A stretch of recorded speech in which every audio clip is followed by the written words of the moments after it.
এতদিন উনি হাইটা হাইটা কয় যে আমি যদি প্রিন্সিপাল হইতা দেখলি কত আরামে, প্রিন্সিপাল হইলে তো আর কোনো কাজ নাই, আরামে ঘুমাইলাম। তখন উনি প্রিন্সিপাল হইয়া সারছে পরে দারোয়ানে আইয়া কয় গেটের একটা তালা লাগবে, বাবুরসি আইয়া কয় বাজার ওহনো হইছে না, রান্ধুনিও কয় লাকড়ি ভিজা হুঙ্গা লাকড়ি আইছে না। এখন হাতে মনে মনে কয় প্রিন্সিপাল ওনার আগে মনে করছিলাম প্রিন্সিপাল হইলে উঠতে ঘুমাইলাম, তখন দিদি ঘুমেরতে ডাক দিয়ে তুললাম। দায়িত্ব কি কমে না বাড়ে? দায়িত্ব বাড়ে, এটা বোঝা লাগবে আমাদের। মনে করছে যে প্রিন্সিপাল সাহেব হুদা খালি বইয়ে না থাকে, টেহা আইছে 1000 আইনা দিছে দারোয়ানের কাছে, হয়তো আপনার যারা শিক্ষক আছে কর্মচারী আছে সবাই ভাগ করে নিয়ে। এখন প্রিন্সিপাল হুজুরে কয় ঠিক আছে সবাই আসো, তো সবাই ডাক দিয়া দারোয়ানরে কইছে তুমি ভাগটা করো, কেমনে করলে ভালো হয়। দারোয়ানে কয় হুজুর হিসাবে 1000 ফুনাটায় আমি ফানা ভাগ করতে আছে হেতে। তুমি ফানা কেমনে? আরে আমি আপনার সাইয়া রাহি দেখে না আপনারা আছেন, না তো মরে গেলেন তো। এই গেটটা যে আমি কেমনে সাইয়া রাহি এটা আমি না জানি, হিসাবে আমি পাও না। এখন দারোয়ানের বুঝ মতো মনে করছে আমি পাও না, ঘন্টা ফিটিং না কয় এই যে ক্লাস 2 হয় আমি ফিটা না দিলে হুজুর মাগরিব পর্যন্ত বইয়েই থাকলে হবে। এখন দারোয়ানে মনে করতেছে হেতে ফানা, ঘন্টা ফিটিং নাই মনে করে হেতে ফানা, বাবুরসি কইতে আছে আমি রাঙ্গানা দিলে তারপরে রাখাই আমার লাগলো হবে, 1000 হিসাবে 1000 টাকা আমি ফানা। শেষ পর্যন্ত দেখছে যে প্রিন্সিপালের পকেট হেতান দিলে টেহা দেওয়া লাগবে। ঠিক কিনা কও? দূর থেকে কথা বলা সহজ, ভাই সাহেব এই কথাকে কাজে লাগানো বড় কঠিন। ঠিক কিনা বলেন? কথা বলা ঠিক কিনা? খুব খেয়াল করে শুনতে হবে। এখন নবীজি আল্লাহ তাবারক ওয়া তাআলা কি কইল? তাব্বাত ইয়াদা আবি লাহাবিন ওয়া তাব। ওই আবু লাহাবের 2 হাত ধ্বংস হয়ে গেছে, এমন ধ্বংস এটা আর কোনোদিন কাজে লাগবে না। এখন আমরা তো কইছি যে আল্লাহ এটা তো ঠিক করছে না, এটা দিছে এক হাতে, এখন 2 হাতের দুষ্ট হইল কি? এই কথা বললে আমরা মনে করছি যে আল্লাহ একটু বোধহয় কেমন জানি করে লাইছে। বিষয়টা এমন না, আল্লাহ কথা কয় কম, আল্লাহ বুঝায় বেশি। যদিও আল্লাহ বলছে 2 হাত ধ্বংস হয়ে গেছে, মুফাসসিরিনে কয় 2 হাত মানে 2 হাত না, 2 হাতের ভিতরে আছে আরো 6 হাত, মোট 8 হাত আবু লাহাবের ধ্বংস হয়ে গেছে। কয় হাত? না কতখানে? কয় হাত? মানুষের হাতে আছে 2 হাত। আপনি যদি কোন হুজুর 8 হাত পাইলেন কো বুঝাইয়া কইতে আসি, আমি কইয়া যাবো আপনার একটু গন্ডা চাইয়া না 8টা হয় কিনা। এবার আবার শুরু ইনশাল্লাহ। হ্যাঁ, ডাইন হাত সবাই বলেন, ডাইন হাত। আমরা দরকার কয়টা? কথা বলে কয়টা দরকার? আমি তো 8টা বলছি, 8টা পাওয়া লাগবে তো।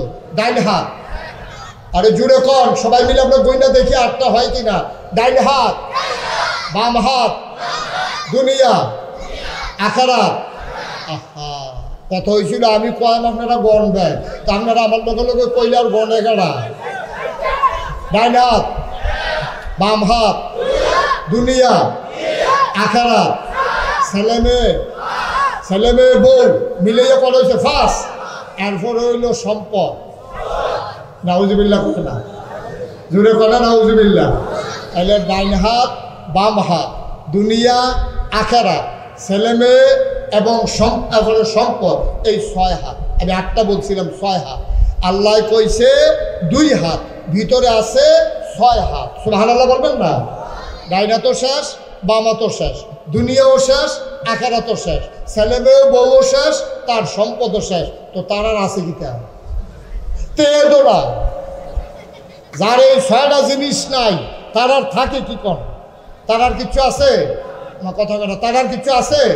তার ডাইনা তো নাই, একটা মানুষের ডাইনা তো নাই, বামা তো নাই, দুনিয়াও শেষ, আখিরাতও শেষ, ছেলে মেয়ে বউ নাই, তার সম্পদও নাই, দেখো আমিও নাই, তার আর কোনো কিছু দরকার নাই। এই 6টা জিনিস আল্লাহ তাবারক ওয়া তাআলা নির্ধারণ করে দিয়েছেন, তার আর এই 6টা জিনিস কোনো কাজে লাগবে না। তাব্বাত ইয়াদা, ধ্বংস হয়ে গেছে তার 2 হাত, ভিতরে আছে 6 হাত। এই 6টা জিনিস কোনো কাজে লাগবে না। যারা আল্লাহর নাফরমানি করে, যারা নবীর দুশ্মনী করে, ইসলামের সাথে যারা টক্কর দিতে চায়, তারা যুগে যুগে এই আবু লাহাবের মতো ওই তাদের সব কিছু ধ্বংস হয়ে যাবে। ঠিক কিনা বলো? তার প্রমাণ আছে নাকি নাই? তার প্রমাণ আছে নাকি নাই? আমরা আলেম ওলামারা খুব খেয়াল করেন, আমরা আলেম ওলামারা আমরা কিন্তু সম্পদের ভাগ চাই নাই, আমরা কোনো মন্ত্রী হওয়ার জন্যও চাই নাই, আমরা এমপি হওয়ার জন্যও চাই নাই। আমরা চাইছিলাম আমাদের দ্বীনের মার্কাজগুলো ঠিক থাকুক, আমাদের আদর্শের উপরে আঘাত পড়ে এমন কাজগুলো বন্ধ করে দেওয়া হোক। আমরা চাইছিলাম মূর্তি পূজার নামে, মূর্তির নামে মূর্তি পূজা বন্ধ করা হোক। আমরা চেয়েছিলাম প্রাণ ভরে বাংলার মুসলমান দ্বীনি দায়িত্ব পালন করতে পারে সেই সুযোগ করে দেওয়া হোক। আমরা ক্ষমতার বাদ চাই নাই, কিন্তু যখন আমরা যা আল্লাহর হুকুমকে পালন করতে চেয়েছিলাম এইটার উপরে যারা বাধা হয়ে দাঁড়িয়েছে, আল্লাহ তাবারক ওয়া তাআলা তাদের ডান হাত বাম হাত দুনিয়া আখিরাত সম্পদ সন্তান এবং সব কিছু তার বরবাদ করে দিয়েছে। ঠিক কিনা বলো? রান্না করা খাবারগুলো পর্যন্ত আল্লাহ তাদেরকে খাইতে দেয় না। আমরা শিক্ষা গ্রহণ করি না। যুগে যুগে আল্লাহর দুশ্মন যারা, ইসলামের যারা দুশ্মন, তাদের উপরে এইরকম গেছে, কিন্তু আমরা বুঝি নাই, আমরা পোড়া কপাল, আমরা এই শিক্ষা গ্রহণ করি না। আজকে থেকে আমাদেরকে শিক্ষা গ্রহণ করা লাগবে। আরে মিয়া, আপনি ব্যক্তিগতভাবে আমার বিরোধিতা করেন, ব্যক্তিগতভাবে ওনার বিরোধিতা করেন, এটা হলো এক জিনিস, আর ইসলামের কারণে আপনার বিরোধিতা এটা আরেক জিনিস। আল্লাহ বরদাস্ত করেন না। ঠিক কিনা বলেন? ব্যক্তিগত বিরোধ এক জিনিস, আর ধর্ম নিয়ে বাড়াবাড়ি হলো আরেক জিনিস। সব কিছুতে কথা বলা যায় না, সব কিছুতে হাত দেওয়া যায় না। হাত দিতে গেলে হাত আর হাত থাকে না, হাত পুড়ে যায়, ধ্বংস হয়ে যায়। এই আয়াত কিন্তু এই বর্তমান জমানায় নাজিল হয় নাই। আয়াত নাজিল হয়েছে ১৫০০ বছর আগে। যুগে যুগে যারাই বাড়াবাড়ি করেছে তাদের জন্য যেন আয়াতটা নতুন করে নাজিল হয়েছে এমন প্রমাণ হয়। ঠিক কিনা বলো? এখন আল্লাহ যে বললেন তার সব কিছু ধ্বংস হয়ে যাবে, এখন কি ধ্বংস হইল এটা আমাদের জানার একটু দরকার আছে নাকি নাই? আল্লাহ তো কইছে তার ৬টা জিনিস থাকবে না। এখন দেখি শুরু হয়েছে কি দিয়া? আল্লাহ কই শুরু করলাম তার বউয়েরই দিয়া। তার কারে দিয়া? বউয়েরই দিয়া শুরু হইব। ঘরে দিয়া যদি আগুন লাগাই দেওয়ান যায়, তে মনে করলো সবসময় খোলার উপরে উত্তর দিচ্ছে, বাইরে বেঁধে উল্টাই নিয়ে এসা। আল্লাহ আগুন লাগাই দিছে ঘরে দিয়া। আবুল আহাবের বউটা ছিল জঘন্য খারাপ। জঘন্য না নগণ্য? না কথা বলা, নগণ্য না জঘন্য? জঘন্য খারাপ ছিল আবুল আহাবের বউ। বাংলাদেশেও দেখবেন এইরকম গ্রাম অঞ্চল থেকে শুরু করে রাষ্ট্রের সর্বোচ্চ পর্যায় পর্যন্ত এমন অনেক মহিলা আছে যাদের জ্বালায় সবাই অতিষ্ঠ। ঠিক কিনা কম? আবুল আহাবের বউটা ছিল সাংঘাতিক খারাপ, সাংঘাতিক খারাপ। খারাপ কারে কই খারাপ? আবুল আহাবের বউ যখন নবীজি কইছে লা ইলাহা ইল্লাল্লাহ মুহাম্মাদুর, আবুল আহাবের বউ ওই দিন রাত্রেই রাগ হয়েছে। হ্যাঁ, আমার স্বামী আবুল আহাব উনি হইল মোহাম্মদের চাচা, মোহাম্মদের বাপ নাই, মোহাম্মদের চাচা হইল আমার স্বামী। টাকা পয়সাও বেশি, দেখতে শুনতেও সুন্দর। ওনার মতো মানুষরে বাদ দিয়া মোহাম্মদের খোদায় মোহাম্মদরে বার করছে নবীর লেগিয়া। আচ্ছা হইব খেলা। এখন নবী যখন হাইটা হাইটা ঘর থেকে কাবাগরের দিকে যায়, এই মহিলাটা রাস্তার ভিতরে এরকম কাটা বিছাই রাখতো, বিছাইয়া আবার জানালা দিয়া তাকাই থাকতো। যখন দেখতেছে যে নবীজি আস্তে করে সকালে ফজরের সময় তাহাজ্জুদের আগে তিনি উঠে রওনা করেছেন ঘর থেকে কাবার কিনারে, তখন ওই মহিলার বেছানো কাঁটাগুলো নবীর পায়ে যখন ফুটতো, নবী যখন উহ করে চিৎকার করত, ওই মহিলাটা জানালা দিয়া তাকাইয়া নবীর দিকে খিলখিল করে হাসতো। নাউজুবিল্লাহ বলবেন না? নবীজি চোখের পানি ফেলতেন, আহারে আমার আব্বা নাই, আমার আম্মা নাই, শাশি তো মায়ের জায়গায়, আর উনি এই কাজটা করলো, কাটা বিছাইলে বিছাইছে। এরপরে আবার এইভাবে খিলখিল করে হাসা, আমার কষ্ট দেখা নবীজির কলিজায় মানে না। আল্লাহর নবী আস্তে করে চলে যেতেন, তিনি কখনো কোনো প্রতিবাদ করতেন না। যেই দিন আয়াত নাজিল হয়েছে, কথা মনে আছে তো নাকি, যে তাব্বাত ইয়াদা আবি লাহাবিন ওয়া তাব। মানে আমরা আখাউড়া দুর্গাপুরের মহিলারা যে মাইকে আওয়াজ শুনতে আছে, তারা তো কিতা কয় যে হুজুরে খালি তাব্বাত ইয়াদা আবি লাহাবিও কইতে আছে, এটা জানি কিতা কি জানি। সৌদি আরবের মহিলারা আরবি বুঝে নাকি বুঝে না? আমার কথা কয় না, আরবি বুঝে নাকি বুঝে না? তারা নাকি আবার বুঝাইয়া কেমন লাগছে?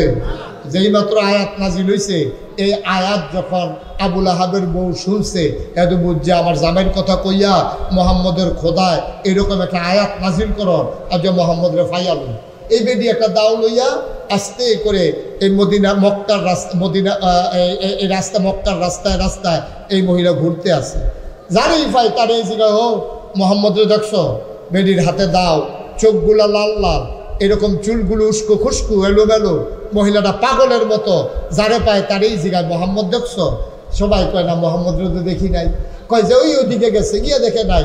একবার নবীজি এবং আবু বকর সিদ্দিক সামনাসামনি হাঁটতেছে, এমন সময় আবুল আহাবের বউয়ে আইতে আছে নবীজির উপরে আক্রমণ করার জন্য। আবুল আহাবের বউ কয়, এই নবীজি কয় যে আবুল আহাব আর কি বলে এই আবু বকর তাকাইয়া দেখো আবুল আহাবের স্ত্রী কেমন করে আসতেছে। তো ইয়া রাসূলুল্লাহ চলেন আমরা পালাই যাই। নবীজি মুচকে হাসি দিয়া কয়, আমার চাচি আবুল আহাবের স্ত্রী আসবে, কিন্তু তোমারে দেখবে, আমারে দেখবে না। সুবহানাল্লাহ বলবেন না? এখন যখন সামনাসামনি আইসা পড়ছে, আইসা নবীজি আর আবু বকর সিদ্দিক পাশাপাশি দাঁড়াই গেছে। আবুল আহাবের বউ আইসা আবু বকর সিদ্দিককে জিজ্ঞেস করতেছে, এই তোমার লগেরটা কো? নবীজি লগে আছে নাকি নাই? কথা কথা আছে নাকি নাই? আবুল আহাবের বউ আবু বকরকে দেখে, নবীজিরে দেখে না। সুবহানাল্লাহ কয় না? আল্লাহর কি খেলা! সুবহানাল্লাহ বলবেন না? এই দেখছে যে এখানে দাঁড়াই রয়েছে, আইসা দেখে না। এখন যখন আবুল আহাবের বউ আইসা দাঁড়াই রয়েছে দেখছে, আবুল আহাবের বউয়ে বিকাশের আবু বকরকে দেখে, নবীজিরে দেখে না। নবীজি মুচকি হাসে। আবু বকর সিদ্দিক মনে মনে কয়, দেখকেও দেখে না রে, কাছে আছে তারপরেও দেখে না। এবার আবুল আহাবের বউ তালাশ করতে করতে চলে গেছে, সন্ধ্যা হয়ে গেছে। কোনোভাবেই নবীজি যখন খুঁজে পাওয়া গেল না, এই মহিলার রাগ কি কমছে না বাড়ছে? সাংঘাতিক বাড়ছে। মহিলা আবার এই দাউডা লইয়া আর একটা লম্বা রশি লইয়া রোয়ানা দিছে জঙ্গলের দিকে। বেটি তো আগের থেকে কাটা কাটতে না ওই নবীর রাস্তায় বিছায়।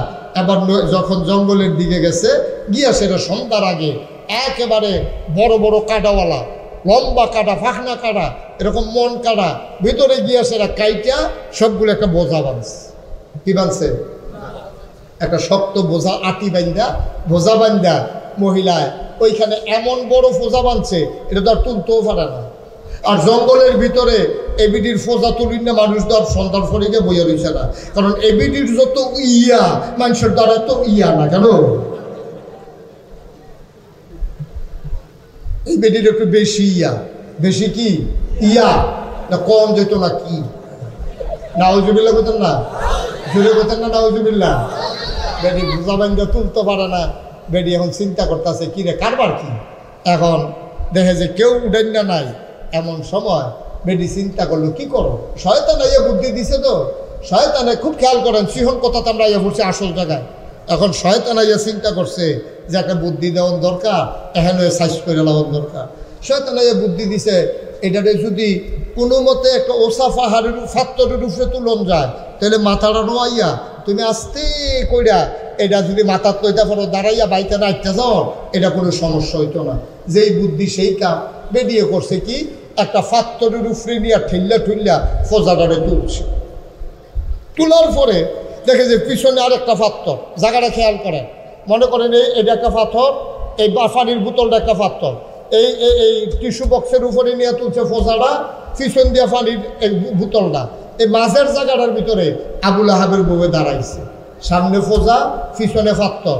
এবারে মাথা নোয়াইয়া যখন ফোজারে গৈরান দিছে, কি আল্লাহর ফেরেশতা আঙ্গুল দিয়ে গুতা দিয়া দিছে, কেটে আর কি জানি। এখন গুতার লগে এখন ফোজা আপনার গেছে গা আপনার পিছন দিয়া। তো বেরিয়ে ফোজা বান্ধা দিছে হরখা গিট্টু। কি গিট্টু? আপনার এগুলো হরখা গিট্টু চিনেন তো নাকি? আমরা তো মাশাআল্লাহ সহজ চিন্না লাইছেন হরখা গিট্টু। আমি কক্সবাজার গেছিলাম মাহফিল, তারা কইছি হরখা গিট্টু। তারা আমার ভাই চাইয়া রয়েছে, কত বুঝাইলাম ভাই, এমনি ফইলা দিয়া সেটা উল্টাইয়াছে তাই হেইটা। তারা চাইয়ে রয়েছে, তারা বুঝাইতে পারি না। লগে এক ফাজল মাদ্রাসার প্রিন্সিপাল আছি, এবার আরো বললাম ভাই তারা তো আমি গিট্টুটা চিনাইতাম পারতেছি না, আপনি একটু বুঝাইয়া কর না। এবার আমার দিকে হাসি দিয়ে আমি বুঝলে না, তারারে বুঝাইতে।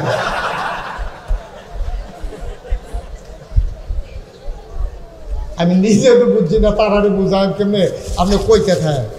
পরে আমি চিন্তা করলাম যদি চেষ্টা করে লাভ নাই, পরের বার বাফিলো যে একটু দড়ি লইয়া যায় হরখা গিট্টু দিয়া চিনাই দিয়া পড়া পাল্লা যাওয়া পড়ে। এখন মহিলা আবুল আহাবের বউয়ে এই কাটার ভিতরে কি গিট্টু দিছে? কথা কাটা কি গিট্টু? আপনাদের এদিকে কি গিট্টু কয়টারে? হস্কা। মানে হস্কা যেটা মানে সস্তা আর কি, টান দিলে যেটা খুললা যে হস্কা। এখন এই হস্কা গিট্টু দিছে। আচ্ছা, ও হস্কা গিট্টু দিলে একটা গুল বার হয়নি? ওই যেটা উল্টাইয়া দিছে এই জায়গাটাতে একটা গুল হয়নি? এখন এই হস্কা গিট্টু দিয়া বেরিয়ে যখন ফজা তুলতে গেছে, সামনেরটা তুলছে, পিছে একটা পাথর, মাঝের সিফারার ভিতরে জায়গাটা চিনছেন আপনারা? সামনে একটা পাথর, পিছে একটা পাথর, মাঝের সিফারাত খেলছে বেরিয়ে মাথাটা নোয়াইয়া যখন ফোজার এমনি গৈরান দিছে, ফোজা গেছে গা পিছে দিয়া হরখার যে গুলডা এটা লাগছে গলার ভিতরে। এখন পিছের পাথরও কোমর আটকাই গেছে গা, সামনের পাথরও ফাও আটকাই গেছে গা, এমনি গুলডাই হতো না। খেলা কা কথা না, খেলা কা সামনের পাথরও আটকাইছে ফাও, পিছের আটকাতে পাথরে আটকাইছে কোমর। কারেন্ট চলে আসছে না? সবাই পড়েন আলহামদুলিল্লাহ। তো সামনে, হ্যাঁ ঠিক আছে, হ্যাঁ দাও না 200, হ্যাঁ সবাই করা হবে। এখন সামনের পাথরের ভিতরে কি আটকাইছে? পাও। আর পিছনের পাথরে কোমর। আর ফোজার দেবে গলার ভিতরে ঝুল্লা রয়েছে। এখন কি আরাম না বেআরাম? শান্তি না শাস্তি? এখন তো উল্টাইতেও পারে না। আর এরকম এত বড় ফোজা গলার ভিতরে আটকাইয়া দুইটা খেখরানি দিয়া, তাই না? তাই আরে উনি কি মরহুম কথা কোন লাগে রে? তাই খেলা কা আসেনিও পারেনি, হে আল্লাহ হনস, হে আল্লাহ পারে, কিন্তু আমরা বুঝি না। ক্ষমতার মস্তদে যখন আরোহণ করে তখন আল্লাহ ভুলে যায়, নিজে আল্লাহর জায়গায় চলে যেতে চায়। ঠিক কিনা বল? যে আল্লাহ ১,৫০০ বছর আগে পারছে, তখন বোধহয় পারে না। কথা করে এখন পারে না, এখনো পারে, আমরা বুঝি না। আমরা বুঝি না। শিক্ষা নিতে হবে, শিক্ষা নিতে হবে। দল যাবে, দল আসবে। আবার যদি আগের মতো হয়ে যাও তাহলে আমাদের জন্য সেই শাস্তি অপেক্ষা করতেছে। ঠিক কিনা বল? আগে একতারা চান্দা তুলতো, ওখানে চান্দার লেগে আরেকতারা ঘেরিয়ে থাকবো। আগে একতারা বাজারতে ডাক তুলতো, এখন আরেকতারা ডাক তুলবো। আগে বর্ডারের ভিতরে একতারা সাদাবাজি করতো, বর্ডারের ভিতরে আপনার কি করতো, ব্ল্যাকদারি করতো। এখন আরেকতারে গিয়ে করবো, ফাটানের লেগে দালালি করবো। মনে রাখবা, যেই পথে যারা ধ্বংস হয়ে গেছে ওই পথে গেলে তোমার ধ্বংস নিশ্চিত। ঠিক কিনা? শিক্ষা না নিলে তুমিও ধরা খাইবা, তুমিও ধরা খাইবা। তোমার ধরা আরো শক্ত ধরা আসবে। আল্লাহ করবো, আল্লাহ যদি সে টুকতে যায় যেতেন এমনি ধরা খাওয়াই না, আর ফোর হইতেন বুঝে না, ডাক্কলের দলের আর দুর্নীতির আহনের দরকার নাই, খেলা ফুটা পড়বার।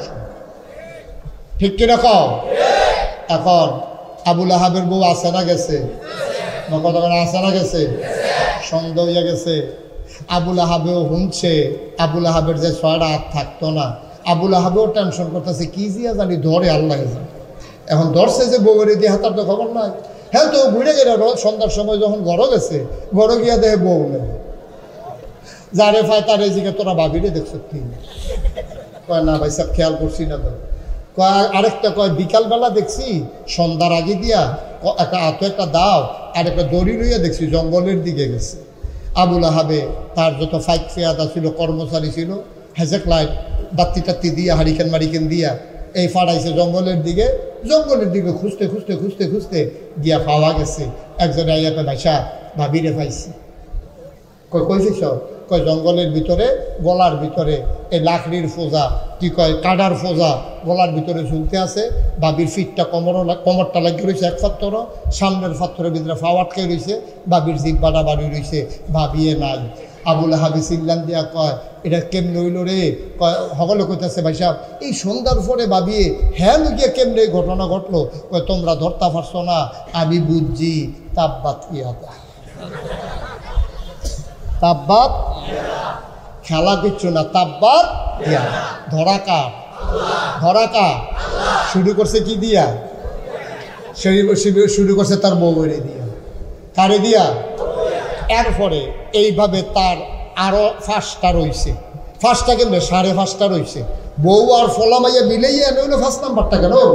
তো অর্ধেকটা আনা ধরছে, তার ঘরের ভিতরে তো আগুন জ্বলতে আছে। এবার দেখেন কি সাংঘাতিক ঘটনা, যেটা বলি নাই আজকে সেটা বলি। এবার আবুল আহাবে দিন যায় রাত যায়, সময় খুব খারাপ। এবার নবী যখন হিজরত করে মক্কা ছেড়ে চলে গেলেন মদিনায়, খুব খেয়াল করেন, মক্কায় তিনি থাকতে পারলেন না, তিনি চলে গেলেন মদিনায়। মদিনায় যাওয়ার পরে গোয়েন্দারা ওই কাফের একদল ফাটাই দিছে, আবু জেহেলে যা মক্কায় গিয়া মোহাম্মদে কি করে দেয়, মদিনায় গিয়া মোহাম্মদ কি করে দেয়। এখন নবীজি যখন মদিনায় গেছে, মদিনার মানুষগুলো পাগল হয়ে গেছে।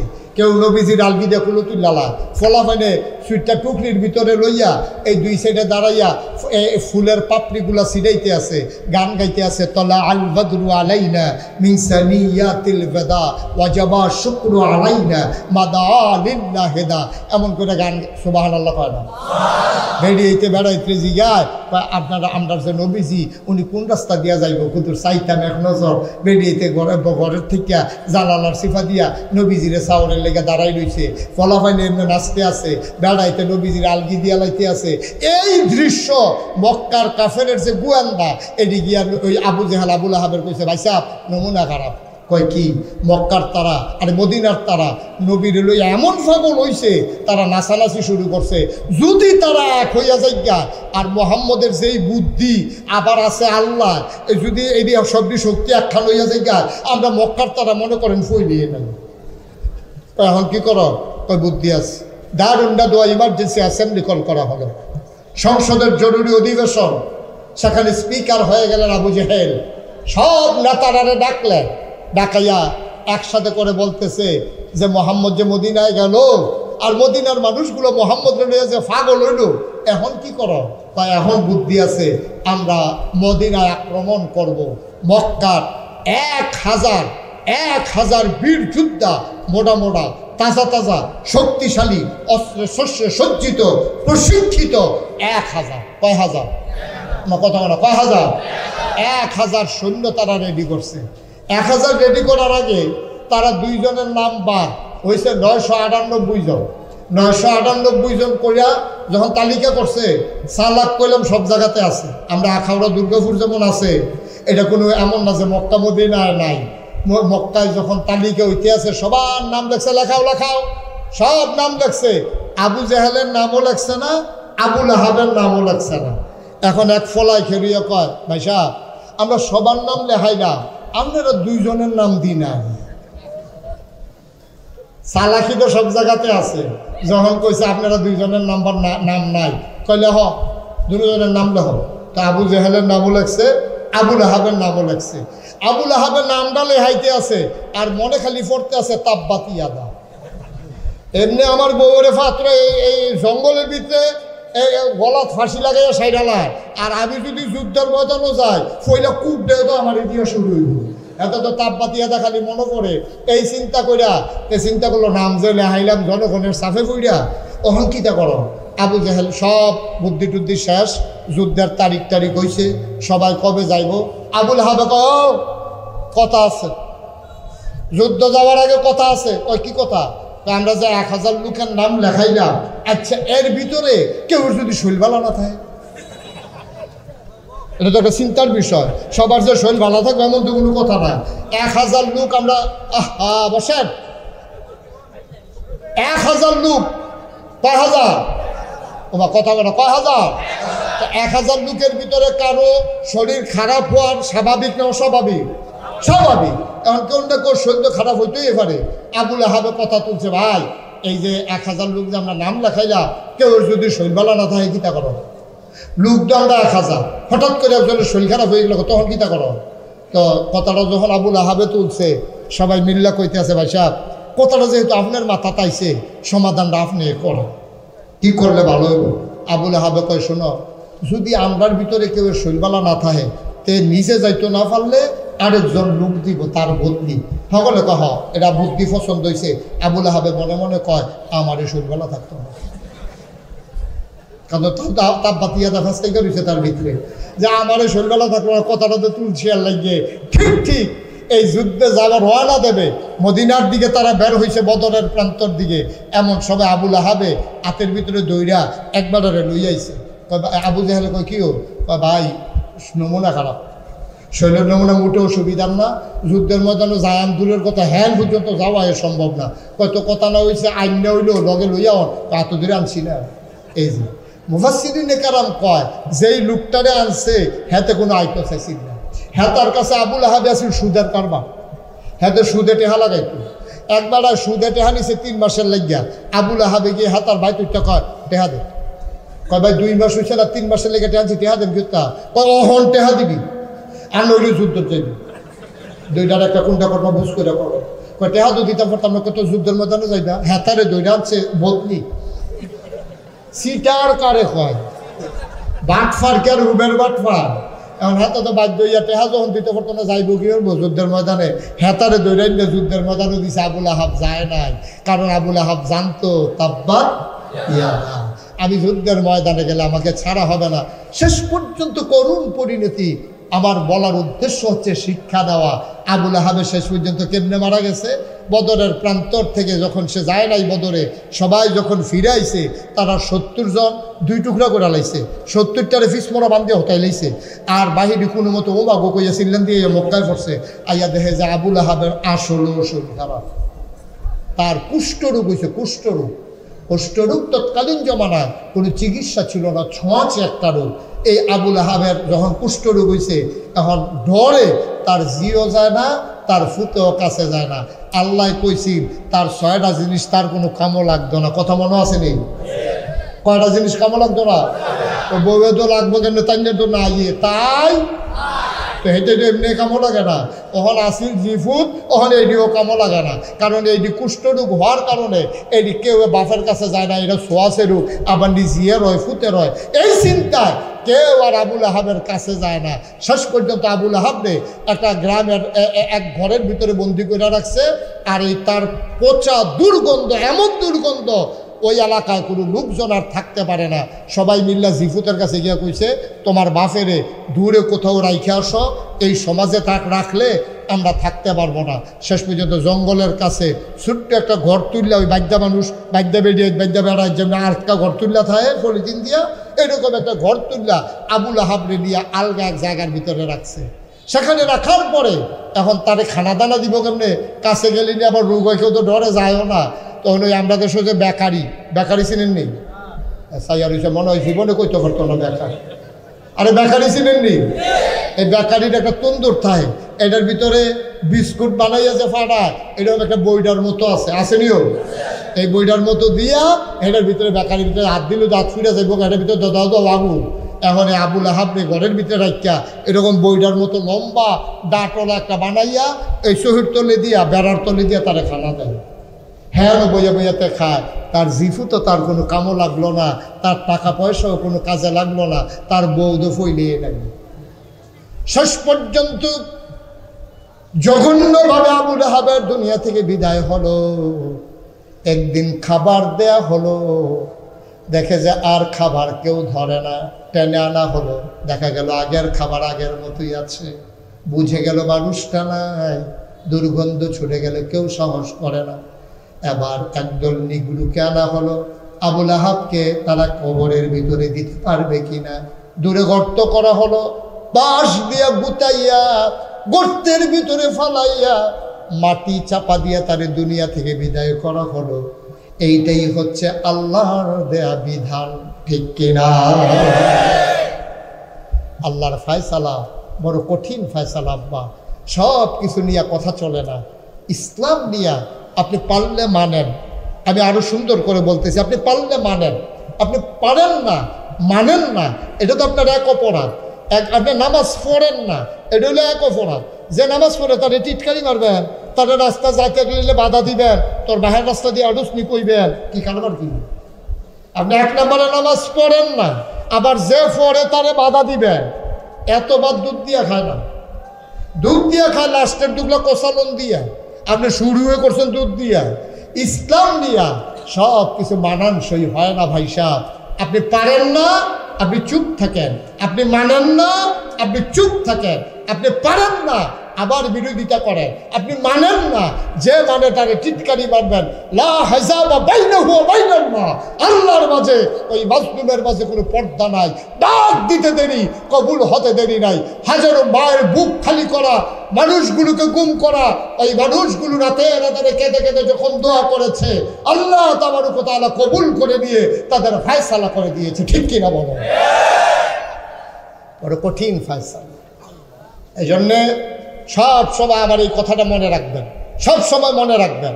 আপনি মানেন না, আপনি মানেন না, আপনি লজ্জিত হওয়া উচিত। আমি নামাজ পড়ি না, আপনি আবার বেড়াগিরি দেখাইবেন। আবার যে নামাজ পড়ে তারে আপনি টিটকারি মারবেন।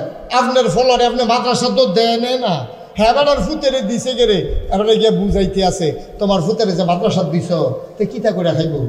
ইমামতি তো সব মসজিদ হয়ে গেছে গা, মুয়াজ্জিনও সব রাখা দিছে, তোমার ফুতে যে ইমাম হইব এই জায়গাটাও তো নাই, কি করবা? এরতে বেলা তারে মাটি কাটা শিখাও, এরতে বেলা তারে রিক্সা শিখাও, রিক্সা চালান শিখাও, তারে অটো চালান শিখাও। আপনি তো নিজের ফুতেরে মাদ্রাসা দিছেন না, আরেক ফলায় মাদ্রাসা ফরে কেড়ে তারে তার বাহিরে হুজুরু ফোলা সুডু ফোলা তারে দেখলে কি হুজুর, মানে খাইচ্ছতা তো খারাপ হয়েছে। হুজুর দেখলে শরীরের ভিতরে চুলখানি উঠে, দেখলে একটা টিটকারি মারে, মস্কারা করে, আসে নাকি নাই? কথা বলে আসে নাকি নাই? হুজুর দেখলেই টিটকারি মারে, এটা খাইচ্ছতে পরিণত হয়ে গেছে গা। হুজুর জুড়ে আটলেও দোষ, আস্তে আটলেও দোষ। আস্তে আটে গেলে কই কি হুজুর আজ দাওয়াত টাওয়াত নাই নাকি? আবার যদি জুড়ে আটে হুজুর দাওয়াত করা, হুজুরে জুড়ে আটলেও দোষ, আস্তে আটলেও দোষ, হুজুরে হুগাইলেও দোষ, মরইলেও দোষ। হুজুরে সিহন দেখে হুজুরে দেখলে টিটকারি মারে, কি হুজুর দাওয়াত টাওয়াত পড়ে না? আর হুজুরে যদি একটু শরীরটা মনে হয়ে যায়, হুজুর দরজা দিয়ে ঢুকেননি, হুজুরে দরজা দিয়ে ঢুকবো, না হইলে বেড়া খুললে ঢুকবো, না হইলে উফরিদের টিন খুললে দুপুরে পড়বো, তোমার সমস্যা কি আসেনি? খাচ্ছ সব লক্ষণ বেশি সুবিধার না, খালি এই ইয়া মোহাম্মদ তাব্বালা খেলা কইছি, খেলা যে কি দাঁড়াইছে এটা কোন শুনলেনি। সুতরাং এই নবীরে কোয়ার কারণে যদি এই কারবার হয়, এই দেশের ওলামায়ে কেরাম তালেবুল ইলম ওরা হলো ওয়ারাসাতুল আম্বিয়া, ওরা নবীর ওয়ারিস। আপনি মাদ্রাসার একজন ছাত্রকে, একজন ইমামকে, একজন আলেমকে টিটকারি মারা, যেন আপনি টিটকারি মারলেন আপনার নবীকে, ঠিক কিনা বলো? খুব সাবধান। 13ই মে ওই শাপলা চত্বরে হেফাজতের কর্মীদের রক্তে সেদিন পিচ ডালাপথকে রক্তে রঞ্জিত করেছে, ঠিক কিনা বলো? নীরবে সহ্য করা ছাড়া আমাদের কোনো উপায় ছিল না। এই বাংলাদেশে এমন একটা সময় অতিবাহিত হয়েছে, ইমামগুলো মসজিদের ভিতরে খুতবা দিতে পারে না, স্পষ্ট করে।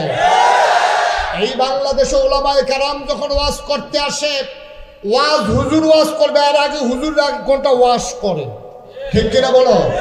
এই কথা বলা যাবে, ওই কথা বলা যাবে না, এই কথা বলা যাবে। বাংলাদেশে আমরা দেখেছি, যেই দেশে শতকরা 92 জন লোক মুসলমান, এই দেশে এই ওয়াজ করতে গিয়ে অনেক বক্তা, অনেক নেতার হাতে লাঞ্ছিত হয়েছে, ঠিক কিনা বলো? ওয়াজ করতে দেওয়া হয় নাই, পুস্টার হয়েছে, প্রচার হয়ে গেছে, 144 দ্বারা জারি করে বক্তাকে থামিয়ে দেওয়া হয়েছে। ওই 1500 বছর আগে নবী যখন দ্বীনের দাওয়াত দিলেন, মক্কার কাফেরেরা বেদিনেরা যেমন করে নবীর কথাগুলো বন্ধ করে দিতে চেয়েছিল, এমন করে একদল মানুষ বাংলাদেশে মুসলমানের ও ইমানদার আল্লাহওয়ালা উলামায়ে কেরামের কথা বন্ধ করে দিতে চেয়েছিল। আজকে আল্লাহ আমার সেই সুযোগ করে দিয়েছে। সুতরাং ওই মসজিদের মিম্বারগুলো থেকে আজকে হকের ধ্বনি আসবে, মজগুলো থেকে কোরআনের প্রকৃত কথাগুলো আসবে। কোরআন নাজিল হয়েছে মানুষকে অন্ধকার থেকে আলোতে নিয়ে আসার জন্যে, গোমরাহি থেকে হেদায়েতের দিকে নিয়ে আসার জন্যে, কুফর থেকে ইসলামের দিকে নিয়ে আসার কারণে বাংলাদেশ একটা সময় পার করেছে যেখানে সত্যকে সত্য বলা যাবে না, মিথ্যাকে মিথ্যা বলা যাবে না, কালোকে কালো বলা যাবে না, সাদাকে সাদা বলা যাবে না, ন্যায়কে ন্যায় বলা যাবে না, অন্যায়কে অন্যায় বলা যাবে না। এই ব্রাহ্মণবাড়িয়া শহরে আমাদের দেখেছি আমরা অনেক নেতা পালন করেছে যে আমি যদি আন্দোলন শুরু করি বাংলাদেশের ওই ব্রাহ্মণবাড়িয়ার মসজিদগুলো মাদ্রাসাগুলো থাকবে না, এই কথা বলার সাহস দেখিয়েছে, ঠিক কিনা বলো? কিন্তু সবসময় দিন একরকম যায় না। ওই নবী করিম সাল্লাল্লাহু আলাইহি ওয়াসাল্লামকে যখন পাথর মারল, জঘন্য গালি দিল, ইয়া মুহাম্মদ তাব্বালা, আল্লাহ নবী চুপ মেরে গেলেন। সাহাবাই কারাম বললেন, ইয়া রাসূলুল্লাহ আমরা কি কিছুই বলবো না? বলছে যে না, সময় আসবে, চুপ করে থাকো। আর বলে যে এভাবেই হবে, পায় না, যেখানে বিচার দেওয়ার আমি বিচার দিয়ে রেখেছি। সুবহানাল্লাহ বলবেন না? নবীজি আস্তে করে উঠে চলে গেলেন, চোখের পানি মুছলেন। সাহাবাই কেরাম নবীর চতুর্পার্শ্বে বসে আছেন, নবীর মনটা বড় খারাপ। সাহাবাই কেরাম বলতেছে, ইয়া রাসূলুল্লাহ আমাদেরকে এত বড় গালি দিল, এত বড় মারতে গেল আপনাকে, আমরা এমনি চুপ মেরে থাকবো? নবীজি বললেন, না চুপ মেরে থাকবো না, আমি এক জায়গায় বিচার দিয়ে রেখেছি, যেখানে বিচার দিলে বিচার ফিরে না। ঠিক কিনা বলেন? এরকম একটা জায়গা আছে নাকি নাই? আছে নাকি নাই? বাংলাদেশে যখন থানাগুলো কোনো আলেমের পক্ষে দাঁড়ায় নাই, বাংলাদেশের যখন হাইকোর্ট, সুপ্রিম কোর্ট, নিম্ন আদালত যখন আলেমদেরকে লাঞ্ছিত করেছে, আলেমদেরকে যখন জেলবন্দি করেছে, আমরা তখন দেখেছি বাংলাদেশে চোর, ডাকাত, বদমাশ, গুন্ডা সিরা টান টান করে মাথা উঁচু করে বাংলার জমিনে হেঁটেছে, আর আলেমগুলো দিয়ে বাংলাদেশের জালখানা ভরে গেছে। ঠিক কিনা বলো? আমরা দেখেছি, নিজের চোখে দেখেছি। আমরা দেখেছি আজও একজন একজন করে আলেম বের হয়ে আসতেছে। বয়োজ্যেষ্ঠ আলেমগুলো কেমন করে তারা নিষ্পেষিত করেছে। নবীজিও বললেন, চুপ মেরে থাকো, বিচার যেখানে দেওয়ার দিয়ে রেখেছি। এটা থানা না, নিম্ন আদালত না, হাইকোর্ট না, সুপ্রিম কোর্ট না, আপিল বিভাগ না, যিনি আহকামুল হাকিমিন, মহান রব্বুল আলামিনের একটা আদালত আছে। আছে নাকি নাই? এই দেশের আলেম ওলামারাও সেই আদালতে বিচার দিয়ে রেখেছে। মুরব্বী আলেমেরা জায়নামাজ ভিজিয়েছে মসজিদের ভেতরে, সাজদায় দিয়ে কেঁদেছে, কারণ তারা জানে নবীজি বলেছেন, লা হিজাবা বাইনাহু ওয়া বাইনাল্লাহ, এই মাজলুমের সাথে আর আল্লাহর সাথে কোনো পর্দা নাই। ডাক দিতে দেরি, কবুল হতে দেরি নাই। ঠিক কিনা বল? তো তারা ডাক দিয়েছেন কার কাছে? কথা কয় না, কার কাছে? বিচার দিয়েছেন কার কাছে? হুজুররা এটা পাইলো কই যে আল্লাহর কাছে যে বিচার দেওয়া লাগে, এটা পাইছে নবীজির কাছে। ঠিক কিনা বলো? নবীজি এটাই করছে, চুপ মেরে বসে আছে। বলছে যে ইয়া রাসূলুল্লাহ, বিচার কি দেওয়া হয়ে গেছে? কহ, বিচার দিয়ে রেখেছি আল্লাহর দরবারে। এখন বিচার তো দেওয়া হয়ে গেছে। নবী চুপ মেরে আছে, সবাই মিলে বসে আছে। ওই দিকটা কাফের বেদিনেরা মজা মারতে আছে। আবু লাহাব তার কর্মী বাহিনীরা বলতে আছে, এই মোহাম্মদ রে যে ঢিল মারছিলাম, এটা কেমন হয়েছে? ভাই সাহেব, বড় বড় তো গেছিল, কিন্তু শক্তি কম। এটা দুধ ডিম খান না, দুধ মুধ খাইয়েন, তাইলে এটা শক্তির গুড়। আপনি ঢিল মারছেন, এটা ফায়ার কাছে গিয়ে থাইমা গেছে, গায়ে তো আর লাগে নাই। কই দিছিলাম তো জোরে, আগ বইল না, কে লিখে এটাও তো বুঝলাম না। এরকম আলাপ সালাপ চলতে আছে। এর ভিতরে হঠাৎ করে নবীজির কাছে সালাম দিলে। নবী বললেন, ওয়ালাইকুম আসসালাম। সাহাবায়ে কেরাম তো বুঝলেন না কাকে সালাম দেওয়া হলো। নবীজির কাছে জিবরাইল কানের কাছে এসে সালাম দিয়ে দিলেন, আসসালাতু ওয়াসসালামু আলাইকা ইয়া রাসূলুল্লাহ, আসসালাতু ওয়াসসালামু আলাইকা ইয়া হাবিবাল্লাহ, আসসালাতু ওয়াসসালামু আলাইকা ইয়া শাফিয়াল মুজনুবিন, আসসালাতু ওয়াসসালামু আলাইকা ইয়া রাহমাতাল লিল আলামিন। সুবহানাল্লাহ বলবেন না? আল্লাহর নবী বললেন, ওয়া আলাইকুম আসসালাম। সাহাবায়ে কেরাম চমকে উঠলেন, তারা থমকে দাঁড়ালেন, তারা আশ্চর্যান্বিত হয়ে গেলেন। নবী কার সালামের জবাব দিলেন? কাউকে তো দেখি না। হঠাৎ করে নবী মুচকি হাসলেন, সাহাবায়ে কেরামকে বললেন, তোমরা জানতে চেয়েছিলে আমাকে যে ঢিল মারা হলো, গালিগালাজ করা হলো, আমি বিচার দিয়েছি কিনা জানতে চেয়েছিলে। বিচার আমি জায়গা মতো দিয়ে রেখেছিলাম। জবাব চলে আসছে আহকামুল হাকিমিন, আল্লাহর দরবার থেকে। আল্লাহ তাবারক ওয়া তাআলা এবার জিবরাইলের মাধ্যমে নবীর কানে কানে বলে দিলেন।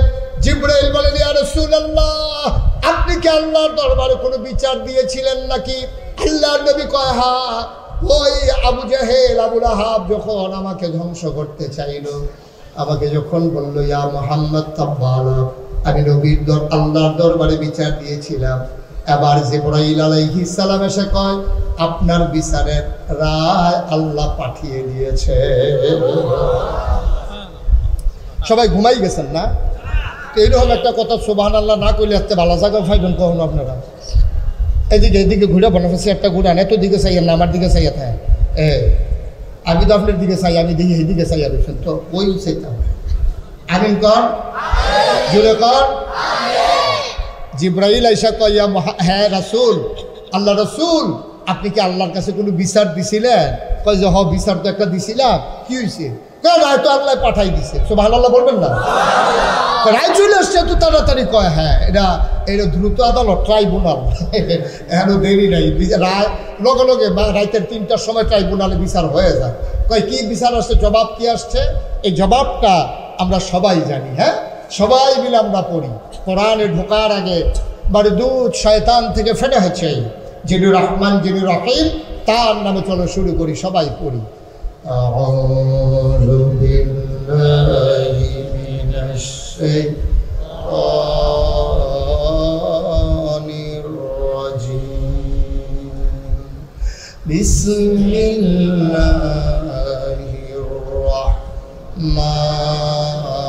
রহমানির রহিম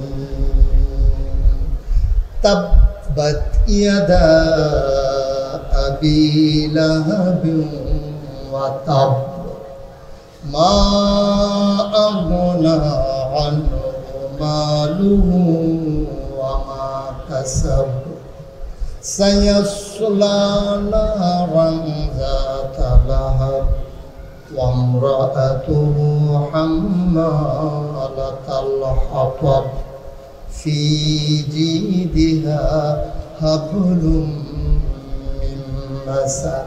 সুবহানাল্লাহ। আল্লাহ ডাক দেয়া কয়, ও নবী আমার, তাব্বাত ইয়াদা, তাব্বাত মানে ধ্বংস হয়ে গেছে, ইয়াদা দুই হাত, আবি লাহাব আবু লাহাবের। সুবহানাল্লাহ বলবেন না? আবু লাহাব যেই হাতে ঢিল মারছিল, আল্লাহর আয়াত হুকুম করে দিলেন, রায় দিয়ে দিলেন, বিচারের রায় প্রকাশ হয়ে গেল। আহকামুল হাকিমিন তার মেসেঞ্জার জিবরাইলকে দিয়া, যিনি সেই দিন মাজলুম নবীজির কাছে বিচারের রায় পৌঁছে দিলেন, বললেন তাব্বাত ইয়াদা, ধ্বংস হয়ে গেছে দুই হাত, আবি লাহাব আবু লাহাবের, ওয়া তাব, এমন ধ্বংস হয়ে গেছে ট্রমা সেন্টারে নিতে পারবা, কবিরাজের বাইত নিয়ে ছড়ি বাঁধতে পারবা, গলায় হাত ঝুলাই দিতে পারবা, এমন ভাঙ্গা ভাঙছে আর কোনোদিন জোড়া লাগবে না। তার দুই হাত ধ্বংস হয়ে গেছে। এখানে কথা আছে, আবু লাহাব যখন ঢিল মারছিল তখন কি দুই হাতে ঢিল মারছিল না এক হাতে ঢিল মারছিল? কথা বুঝেন নাই আমার? আমি তো বুঝে ওয়াজ করতে পারবো না ভাই, সব চুপ মাইরা ডিব্বা যেমন বইয়া রয়েছে, কি লিখে যে আল্লাহ জানে। একটু জবাব দিয়ে, যখন ঢিল মারছে এক হাতে দিছে না দুই হাতে দিছে? এক হাতে, এক হাতে ঢিল মারছে।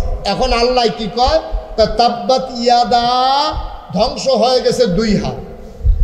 আবু লাহাব কইছিল ইয়া মুহাম্মদ তাব্বালাক, ওই যেই শব্দটা দিয়া গালি দিছে, আল্লাহ এই শব্দটা দিয়া আয়াত নাজিল করছে। সুবহানাল্লাহ বলবেন না? শব্দই নেই।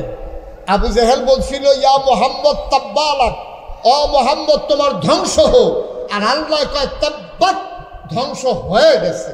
সে কইছিল ধ্বংস হোক, আর আল্লাহ কয় ধ্বংস হয়ে গেছে।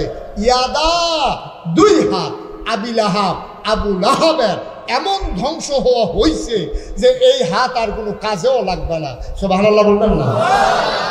এখন প্রশ্ন হলো, আল্লাহ যে কইল দুই হাত ধ্বংস হয়ে, এখানে বাচ্চারা আওয়াজ, আল্লাহ যে বলল দুই হাত ধ্বংস হয়ে গেছে, তো আবু লাহাব কি ঢিল মারছিল দুই হাতে না এক হাতে? এক হাতে ঢিল মারছে। এখন এক হাতের যেই বিচার করার এই বিচার করুক, আল্লাহ দুই হাতের বিচার করবে কেন? ঢিল মারছে এক হাতে, বিচার করবো দুই হাতের, এটা কারণটা কি? মুফাসসিরিনে কেরাম কয়, তোমরার মতো বুঝ লইয়া আল্লাহ চলে না। আল্লাহর একটা আলগা বুঝ আছে, আছে নাকি নাই? আল্লাহ যা বুঝে আমরা কি তা বুঝি? বুঝেন। আল্লাহ তাবারক ওয়া তাআলা বুঝ কইরেই কইছে দুই হাত ধ্বংস হোক। কারণ হচ্ছে মুফাসসিরিনে কেরাম কয়, যখন কোনো মানুষ ঢিল মারে, দেখবেন এই বাংলাদেশে যখন ক্রিকেট খেলে, ক্রিকেট খেলার সময় যে বোলার, সে যখন বল করে অনেক দূরে চইলা যায়, দূরে চইলা তখন একটা হাতে বলটা ধরে রাখে, আর এক হাত শৈলের লোকে গামছা দিয়ে বান্ধা লয়। আমার কথা করে কি দড়ি দিয়ে বান্ধা লয় না? যেহেতু বল করবো এক হাতে, হেই হাতের কি দরকার? এটা কি বান্ধা লয়?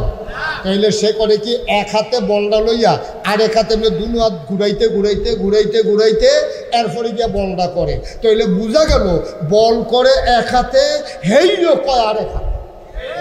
ঠিক কিনা কও? তাইলে এই জন্য একটা হাত কোনো দোষী না। আবু লাহাবের ঢিল মারছে এক হাতে, আর এই হাতে জোর জুগাইছে, এই জন্য আল্লাহ কইছে তাব্বাত ইয়াদা, ধ্বংস হয়ে গেছে দুই হাত। সুবহানাল্লাহ বলবেন না? যদিও দুই হাতে ঢিল মারছে না, কিন্তু এক হাতে ঢিল মারার ক্ষেত্রে এই হাতের ভূমিকা আছে।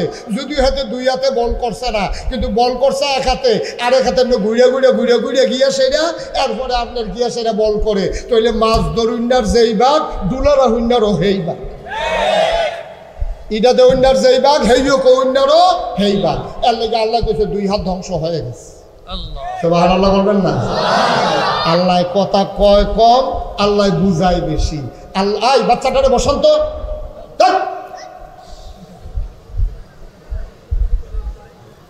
সবাই কোন আমিন, জোরে কোন আমিন। খুব খেয়াল করে একটু মনোযোগের সাথে শুনতে হবে, অনেক কথা আছে। দেশের দ্বিতীয় স্বাধীনতার পরে আবার যদি দেশকে নতুন করে গড়তে হয়, ফান্ডামেন্টাল কিছু ডিসিশন নিতে হবে, ঠিক কিনা বলো? এমনি আগের মতো যেমনি মন চায় এমনি এই কারবার আর হবে না, বুঝ করে চলা লাগবে। নাইলে স্বাধীনতা অর্জন করা কঠিন, ধরে রাখা অনেক, স্বাধীনতা অর্জন করা সহজ, ধরে রাখা অনেক কঠিন, ঠিক কিনা বলো? স্বাধীনতা ঠেলার লোক হয়ে গেছে গা, কিন্তু এটাকে ধরে রাখতে না পারলে এই স্বাধীনতার সুফল এই জাতি ভোগ করতে পারবে না। 53 বছরে পারে নাই, আবার নতুন করে স্বাধীনতার পরে 100 বছর পরেও মানুষ শান্তি পাবে না যদি এই স্বাধীনতার সুফল ধরে রাখা না যায়। আর ধরে রাখতে না পারলে যেই ছেলেগুলা তাদের রক্ত দিয়ে ঢাকার রাজপথকে রক্তে রঞ্জিত করে দিল, ওই রক্তের সাথে বেঈমানি হয়ে যাবে, ঠিক কিনা? এই রক্তের হক আদায় করতে হবে, যারা জীবন দিয়েছে তাদের স্বপ্ন বাস্তবায়ন করতে হবে। আর নাইলে আমাদের এই স্বাধীনতার কোনো দরকার ছিল না, যেমনি ছিলাম এমনিই থাকতাম। এখন দায়িত্ব আমাদের কি কমছে না বাড়ছে? কথা বলে, কমছে না বাড়ছে? অনেক বেশি বাড়ছে, অনেক বেশি বাড়ছে। সবাই পড়েন আলহামদুলিল্লাহ। আমি যখন যেটা বলতে বলি সবাই একটু বললেন, বলেন সুবহানাল্লাহ, বলেন আলহামদুলিল্লাহ, আল্লাহু আকবার। শুকরিয়া আদায় করলাম কার? করব কার? করে যাব কার? লস না লাভ? কম না বেশি? প্রমাণ আছে নাকি নাই? আমার আল্লাহ রাব্বুল আলামিন কুরআনুল কারীমে কত সুন্দর করে ওয়াজ করে দিলেন। আল্লাহ বলেন, লা ইন শাকারতুম লা আযীদান্নাকুম। ও দুনিয়ার মানুষ, নিয়ামত পেয়ে যদি শুকরিয়া আদায় করবে, যেই নিয়ামত পেয়ে শুকরিয়া আদায় করবে, শুকরিয়া আদায়ের কারণে ওই নিয়ামত আমার আল্লাহ আরো বহুত গুণে বাড়িয়ে দেবেন। বলেন সুবহানাল্লাহ। আমার আল্লাহ রাব্বুল আলামিন যা বলেন তা করেন নাকি করেন না? কম কম না বেশি বেশি? প্রমাণ আছে নাকি নাই? কুরআনুল কারীমে 30 পারায় সূরা বুরুজের শেষ অংশে আল্লাহ কত সুন্দর করে ওয়াজ করে দিলেন। আল্লাহ বলেন, ফাআলুন লিমা ইউরিদ। আমার আল্লাহ এমন আল্লাহ, তার যা মন চায় ওই কাজটাকে আমার আল্লাহ বেশি বেশি করে দেন। বলেন সুবহানাল্লাহ। আল্লাহ দুনিয়ার মানুষের মতো না। দুনিয়ার মানুষ বলে একটা করে আর একটা, ঠিক কিনা? অসুখে পড়লে একরকম, ভালো হয়ে গেলে আরেক রকম, বিপদে পড়লে একরকম, বিপদ দূর হয়ে গেলে আরেক রকম, নির্বাচনে দাঁড়াইলে একরকম, পাশ করার পরে আরেক রকম, ঠিক কিনা? একটু বেশি ঠিক না? কমন পড়ে গেছে না? আমার আল্লাহ রাব্বুল আলামিন তিনি যা বলেন তিনি তাই করে দেন। তিনি কখনো ওয়াদা খেলাফ করেন না। আমার আল্লাহ নিজেই নিজের ব্যাপারে ওয়াজ করে দিলেন। আল্লাহ বলেন, ইন্নাকা লা তুখলিফুল মিআদ। আমার আল্লাহ এমন আল্লাহ, তিনি যা ওয়াদা করেন, ওয়াদার খেলাফ করা আমার আল্লাহর জন্য শোভা পায় না। বলেন সুবহানাল্লাহ। আমার আল্লাহ রাব্বুল আলামিন এমন আল্লাহ, দুনিয়ার ভিতরে তুমি চেয়ারম্যানের কাছে চাইলে না পাইলে উপজেলা চেয়ারম্যান আছে, উপজেলা চেয়ারম্যানের কাছে না পেলে এমপি আছে, পৌর মেয়র আছে, প্রধানমন্ত্রী আছে, রাষ্ট্রপতি আছে। কিন্তু আমার আল্লাহ এমন আল্লাহ, যে আল্লাহ ছাড়া আর দুনিয়াতে আর একটা সত্তা নাই, ঠিক কিনা? আল্লাহর মতো আর কেউ নেই। তিনি রহমান, তিনি রাহিম, তিনি সত্তার, তিনি গফফার, তিনি আইয়ুব, তিনি ওয়াদুদ। এই আবার আল্লাহ রাব্বুল আলামিন তিনি যা বলেন তিনি তাই করে দেন। ও মুসলমান, মন দিয়ে শোনো, এই আল্লাহর মতো দ্বিতীয় আর কোনো সত্তা ডাকার মতো নাই, না ইবাদতের মতো আছে, না ডাকার মতো আছে। সুতরাং আমরা সবসময় বলি লা মা'বুদা ইল্লাল্লাহ, লা মাশুকা ইল্লাল্লাহ, লা মাওজুদা ইল্লাল্লাহ, লা মাকসুদা ইল্লাল্লাহ, লা ইলাহা। সবাই বলতে পারলেন না? লা ইলাহা। আল্লাহ ছাড়া কোনো মা'বুদ নাই, আল্লাহ ছাড়া কোনো মাশুক নাই, আল্লাহ ছাড়া কোনো কিছু মওজুদ নাই, আল্লাহ ছাড়া কোনো মা'বুদ নাই, আল্লাহ ছাড়া কোনো ইলাহা নাই। এ আল্লাহ তাবারক ওয়া তাআলা নিজেই নিজের ব্যাপারে ঘোষণা দিলেন, আল্লাহু লা ইলাহা ইল্লাহু। আল্লাহ এমন আল্লাহ যে আল্লাহর মতো আর ইলাহা নাই। যে আল্লাহ তাবারক ওয়া তাআলা নিজেই বলে দিলেন, লা তা'খুযুহু সিনাতুন ওয়ালা নাওম। আমার আল্লাহ এমন আল্লাহ, তিনি ঘুম তো দূরের কথা, তন্দ্রা পর্যন্ত আমার আল্লাহকে ছুঁইতেও পারে না। বলেন সুবহানাল্লাহ। আল্লাহর পরিচয় দিতে গিয়ে আল্লাহ তাবারক ওয়া তাআলা কোরআনুল কারীমে 30 পারা একটা সূরা টোটাল আল্লাহর জন্যই আল্লাহ তাবারক ওয়া তাআলা নাজিল করে দিয়েছেন। আল্লাহ বলছেন, কোন হে নবী আপনি বলে দেন, হুয়াল্লাহু আহাদ, আল্লাহ হচ্ছেন এমন আল্লাহ, তিনি এক এবং অদ্বিতীয়। বলেন সুবহানাল্লাহ। আল্লাহর সমকক্ষ কেউ নাই এবং তার দ্বিতীয় কেউ নাই, তিনি এক, একক এবং অদ্বিতীয়। কুল হুয়াল্লাহু আহাদ আল্লাহুস সামাদ। আর তিনি হলেন অমুখাপেক্ষী, তিনি কারো মুখাপেক্ষী না।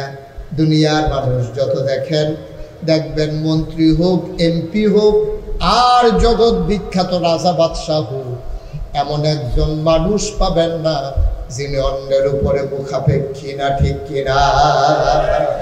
আপনি যদি একটা যত বড় আপনি মালিক হন, যত কোটিপতি হন, যত টাকার আপনি মালিক হন, যত সম্মানের আপনি অধিকারী হন, যত ক্ষমতার আপনি অধিকারী হন, আপনি কিন্তু এই কারো না কারো মুখাপেক্ষী।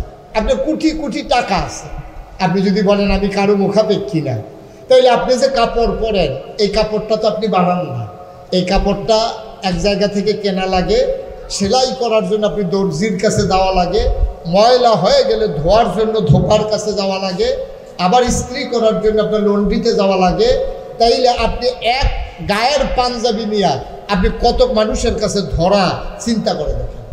আপনি কিন্তু কখনোই একা একা আপনি একেবারে স্বয়ং সম্পূর্ণ হয়ে দাঁড়াই যাবেন, এই সুযোগ আপনার নেই। আপনি কোনোভাবে না কোনোভাবে মুখাপেক্ষী। আপনি যদি বলেন আমি কারো কাছে যাওয়া লাগে না, তাহলে আপনি যে ভাত খান, এই চালগুলা কিনে আনা লাগে। এই চালগুলো কেউ না কেউ রান্না করে দেয়, এই চালগুলা রান্না করে ভাত করে দেয়। আপনি যে মাছ খান, কেউ না কেউ চাষ করে। এই মাছ এমনি চাষ হয় না, কেউ না কেউ এই মাছের খাবারের জন্য ফ্যাক্টরি দিয়ে রেখেছে, ওই ফ্যাক্টরিতে আবার শ্রমিক কাজ করে। এমন করে সকল ক্ষেত্রে আমরা মানুষের মুখাপেক্ষী, কেউ অমুখাপেক্ষী না, একমাত্র আল্লাহ ছাড়া। ঠিক কিনা বলেন? এটা কারণও আছে, আল্লাহ মুখাপেক্ষী না হওয়ার কারণ আছে। একটু খেয়াল করে শুনতে হবে, মনোযোগ দিয়ে। যেহেতু আল্লাহ সুযোগ করে দিয়েছেন, আমরা পুরাটা সময় কাজে লাগাতে চাই ইনশাআল্লাহ। আল্লাহ যেন কবুল করে। সবাই পড়ে না আমিন, জুড়ে পড়ে না আমিন। আল্লাহ মুখাপেক্ষী না হওয়ার কারণ কি? এখন আপনি কাপড় পরতে গেলে না আপনি দোকানে যাওয়া লাগে, কাপড় সেলাই করতে গেলে না আপনার টেইলারের কাছে যাওয়া লাগে। এখন আল্লাহ তো এমন আল্লাহ, তিনি নিজেই বলেছেন তিনি লাম ইয়ালিদ ওয়ালাম ইউলাদ, তিনি কারো থেকে জন্ম নেন নাই, তিনি কাউকে জন্ম দেন নাই। সুবহানাল্লাহ বলবেন না? জোরে বলেন সুবহানাল্লাহ। তো তিনি, তার খাওয়া লাগে না। এই ছেলেরা, এই দুইটা ছেলে খুব বিরক্ত করতেছে, এই তোমরা দুইজন বিরক্ত করবা না, চুপ করে তাকাই থাকো, ভালো না লাগলে আস্তে করে উঠে যাবা, মাহফিলের পরিবেশ নষ্ট করবা না। বলেন আলহামদুলিল্লাহ। যেই কথাটুকুন বলতেছিলাম, এত নড়াচড়া করো না। পড়তেছো তুমি এখন, হাতখানার ফলাফল পড়তে পড়তে এমন অভ্যাস হয়েছে, ভাত খাইতে লইল নলা ফিসি দিয়া যাইগা, লড়ে যে বেশি, তে তো মনে করছে সামনে মাথা তো গিয়ে রয়েছে ফিসে, এর বইয়া রয়েছে হুদুদি নরফিউত্তা। বলেন আলহামদুলিল্লাহ, জোরে বলেন আলহামদুলিল্লাহ। তো যেই কথাটুকুন বলতেছিলাম, আল্লাহ তাবারক ওয়া তাআলা হচ্ছেন এমন আল্লাহ, তিনি কারো থেকে জন্ম নেন নাই, অর্থাৎ ওনার আব্বা আম্মা নাই, সুবহানাল্লাহ বলবেন না? আবার তিনি কাউকে জন্ম দেনও না। এই সূরাটা এমনি এমনি আসে না। এই যে আল্লাহ নিজের ব্যাপারে এতগুলো কথা বলতেছেন এখানে, নবীজির কাছে আইসা তৎকালীন জমানায় ১,৫০০ বছর আগে কাফেরারা আইসা বলতেছে মুহাম্মদ, সবাই পড়েন সাল্লাল্লাহু। একটু খেয়াল করে এদিকে তাকান, এত দিকে অন্যদিকে তাকানোর দরকার নেই। নবীর নাম আসলে কি পড়তে হয়? জোরে পড়েন। আপনারা যারা হাতে ধরে রেকর্ড করতেছেন দয়া করে মোবাইলগুলো বন্ধ করে ফেলেন। এভাবে রেকর্ডও হবে না, আপনার ওয়াজও শোনা হবে না। ইউটিউবে হাজার হাজার ওয়াজ আছে, বন্ধ করো। হাতে মনে করছে তারারে কইছে, আমারও দর কইছে না। সবাই যারা হাতে ধরে রেকর্ড করতেছেন বন্ধ করে ফেলেন। আপনি না ওয়াজ শুনতে পারতেছেন, বন্ধ করেন। আপনি কথাও শুনতে পারতেছেন না, রেকর্ডও হচ্ছে না। এইভাবে কাপা কাপা হাতে হয় না। অনেক কষ্ট করে ভিডিওতে ইউটিউবে যে দেখেন, অনেক কষ্টের ফসল। এখানে রেকর্ড করা হচ্ছে, এটাকে আবার সেখানে গিয়ে এডিট করা হয়, অনেক কিছু করার পরে এরপর আপনাদের কাছে আসে। আপনি মনে করছেন তারা যেমন করে আমি বোধহয় ধরে রাখলে হয়েছে, জ্ঞান এত সোজা না। একটু চেষ্টা কম করে একটু মন দিয়ে শুনেন। যেহেতু সবসময় তো ইউটিউবে শুনেন, আজকে যেহেতু সামনাসামনি আসছি, মন দিয়ে শুনেন, খুব খেয়াল। হ্যাঁ, নবীজির কাছে নবীজি যখন এক আল্লাহর কথা বললেন, তিনি যখন ডাকলেন, বললেন লা ইলাহা, কথা বলা লা ইলাহা। তিনি এই কথা যখন বললেন, তো আম্মাজান খাদিজা ১ নম্বর ইসলাম গ্রহণ করলেন, তারপরে হযরত আবু বকর সিদ্দিক, তারপরে হযরত আলী, তারপরে জায়েদ। সুবহানাল্লাহ বলবেন না? এখন দলে দলে লোক যখন মুসলমান হয়ে যাচ্ছে, নবীজিও মোটামুটি কাছের যারা মানুষ আছে তাদেরকে যখন ডাকলেন, এখন তারা মোটামুটি ইসলাম যারা গ্রহণ করছে। এবার আপনার এই নবীজির কাছে যখন ঘোষণা আসলো যে আপনি আপনার প্রতিবেশী, বংশধর, এলাকাবাসী, গ্রামবাসী, কাছের যারা আছে সবাইকে একটু ডাকেন। আল্লাহ রাব্বুল আলামিন, আল্লাহ রাসূল সাল্লাল্লাহু আলাইহি সাল্লাম তিনি সবাইকে ডাকালেন। সাফা পাহাড়ের পাদদেশে, সাফা এবং মারোয়া 2টা পাহাড় আছে। যারা হজে গেছেন তারা দেখেছেন, সাফা এবং মারোয়া পাহাড়ে তাওয়াফ করার পরে সাই করা হয়। এখানে 7 বার এই সাফা থেকে শুরু করা হয়, তারপরে মারোয়া, আবার সাফা, আবার মারোয়া, এভাবে 7 বার। কয়বার? 7 বার। এই তাওয়াফ, এই যেখানে সাফা, তৎকালীন জমানায় এখন যেমন এলাকা ডাকাত করলে মসজিদের মাইক দিয়া ডাক দেয়, আপনাদের এলাকায় দেয় নাকি দেয় না? ডাকাইতেছে এলাকার ভিতরে মসজিদের মাইক দিয়া ডাক দেয়। তৎকালীন জমানায় মানুষের যদি কোনো বিপদ আপদ হইতো, কোনো সাহায্যের দরকার লাগতো, তখন মানুষগুলো আপনার সাফা পাহাড়টা উঠা ডাক দিত, ভাই আপনারা কে কোথায় আছেন, দৌড়েই আসেন। তো নবীজিও ওই সাফা পাহাড়ের উপরে উঠা সবাইরে ডাক দিছে, আমার বংশের লোকেরা, আমার দেশের লোকেরা, আমার গোষ্ঠী জ্ঞাতি যারা আছেন, বনু হাশিম, বনু কেনান, তারপরে আপনার উমাইয়া গোত্র, কুরাইশ গোত্র, যারা যেদিকে আছেন সবাই চলে আসেন। সব যখন আসছে, আসার পরে নবীজিকে জিজ্ঞেস করলেন যে আপনি কেন আমাদেরকে ডাকাইছেন? তো নবীজি বললেন যে আমি যদি বলি যে পাহাড়ের ওই পারে, যেই পাহাড়টা, ওই পাহাড়টার ওই পারে একটা বাঘ বসে আছে, হিংস্র জন্তু জানোয়ার, তোমরা কি বিশ্বাস করবা না? সবাই চিৎকার করে বলো, অবশ্যই বিশ্বাস করি, কারণ তুমি হচ্ছ আল আমিন, তুমি সত্যবাদী, তুমি আমানতদার, তুমি কখনো মিথ্যা বলো না। সুবহানাল্লাহ বলবেন না? তো তোমার কথা তো বিশ্বাস করার কোনো কারণ নাই। নবীজি বললেন, আর চাইতে বড় বিপদ হলো তোমরা যে 360 দেব দেবীর পূজা করো, এই পূজা বাদ দিয়া এই পূজা যাদের করো তারা কোনো উপকার করতে পারে না। সুতরাং এক আল্লাহ, লা ইলাহা মুহাম্মাদুর রাসূলুল্লাহ, এই কথা যখন নবীজি ঘোষণা দিলেন, এবার আপনারা বলেন, খুব খেয়াল করে শুনেন, আমি যখন যেটা বলি জবাব দিয়ে। এই কথা নবীজি বলার পরে লা ইলাহা মুহাম্মাদুর, এই কথা বলার সাথে সাথে আবার মক্কার যারা কাফের ছিল, এখন সবাই মিলে গুনগুন সমালোচনা শুরু করে দিল। আরে এতদিন আমরা তারা আদর করছি, খুরমা খাজুর খাওয়াইছি, জমজমের পানি খাওয়াইছি, বাপ নাই, তারা আমরা আদর যত্ন করছি, আর এই মানুষটা আজকে আমাদের দেব দেবী আমরা বছর বছর ধরে যাদের পূজা করি, সে বলতেছে ওই দেব দেবীর নাকি পূজা করা যাবে না, লা ইলাহা ইল্লাল্লাহ মুহাম্মাদুর রাসূলুল্লাহ, এবং সে নিজেই নাকি নবী। এখন আবু জেহেল, আবুল আহাব তারা চিন্তা করলো, আমরা তো ওর চাচা, টাকা পয়সাও ভালো, ছেলে মেয়ে আছে, বয়সও হয়েছে, তো ও নবী হয়ে যায়। আর আমি আবু জেহেল, আমি আবু লাহাবরে আল্লাহ দেখেন হেরে খুঁজে বাইর করছে, আর মুখ বিছেনা পায় নাই, সে নবী। এখন মক্কার মানুষগুলো সবাই নবীর উপরে আক্রমণ করতে চাইবে। এর ভিতরে কাফেরদের যিনি তখন নেতা ছিলেন, কাফেরদের যে সংসদ ছিল তার নাম হলো দারুন নাদওয়া, আর সেটার যিনি প্রধান ছিলেন তার নাম ছিল আবু জাহেল। আবু জেহেল চিন্তা করলো যে মোহাম্মদ যে নিজে নবুয়ত দাবি করলো, আল্লাহ ছাড়া কোনো মাহবুদ নাই বলে দিল, এখন যদি চুপ করে থাকি, আমরা যদি কেউ কথা না বলি, তাহলে এদের প্রমাণ হয়ে যাবে আমরা মেনে গেলাম, এটা তো মেনে নেওয়া যায় না। এখন আবু জেহেল নবীজির দিকে তেরে মেরে যায় ঘুষি মারার জন্য, নাউজুবিল্লাহ বলবেন না, নবীজির উপরে আঘাত করার জন্য, আর লোকজন তারে ধরে রাখে। তা আমাদের দেশেও দেখবেন দুইজনে ঝগড়া লাগে, তাইলে যদি ধরুন না থাকে দেখবেন ঝগড়াটা জমে বেশি। আর যদি আলগা দুইজন থাকে আর ঝগড়া লাগে, দুই তিনজনে দুই তিনটা খাইয়া দুইজনে দেখবেন যে আস্তে করে দুইজন দুই দিকে জায়গা, ধরুন না থাকলে ঝগড়াটা জমে বেশি। আর ধরুন না যদি বেরিয়েই তো হয় তাহলে তো কোনো কথাই না, ঠিক কিনা কর? এখন আবু জাহেলকে ধরে রাখে, আর আবু জাহেল রুখা যায়, কিন্তু নবীজির গায়ে হাত তোলার সাহস নাই। কেন সাহস নাই?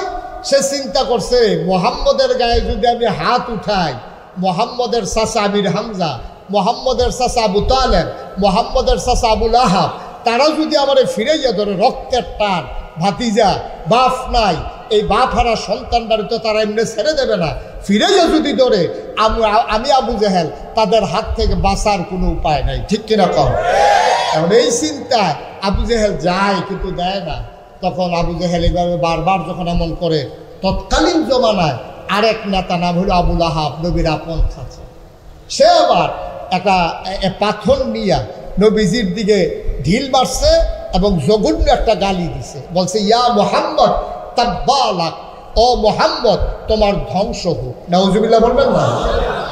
এই জঘন্য গালিটা দেওয়ার পরে আর পাথরটা যখন মারছে, পাথরটা গড়াইতে নবীর কাছে আইসা কদম মুবারকের কাছে থেমে গেছে, পাথর আর নবীর গায়ে লাগে নাই, কিন্তু গালিটা সবাই শুনছে, ইয়া মোহাম্মদ তাব্বালাক, ও মোহাম্মদ তোমার ধ্বংস হোক, এই কথা বলে যখন গালি মারছে, নবীজির মনে খুব কষ্ট লাগছে, হারে আব্বা নাই, আমার চাচা তো আছে, আর আমার চাচা এতগুলো মানুষের সামনে এত বড় গালি দিল। নবীর যারা নিকটবর্তী যারা মুসলমান, নতুন নতুন যারা মুসলমান, তারাও খুব কষ্ট পাইল, তারা নবীর কাছে পরামর্শ চাইল, আমরা কি বিরোধিতা করব?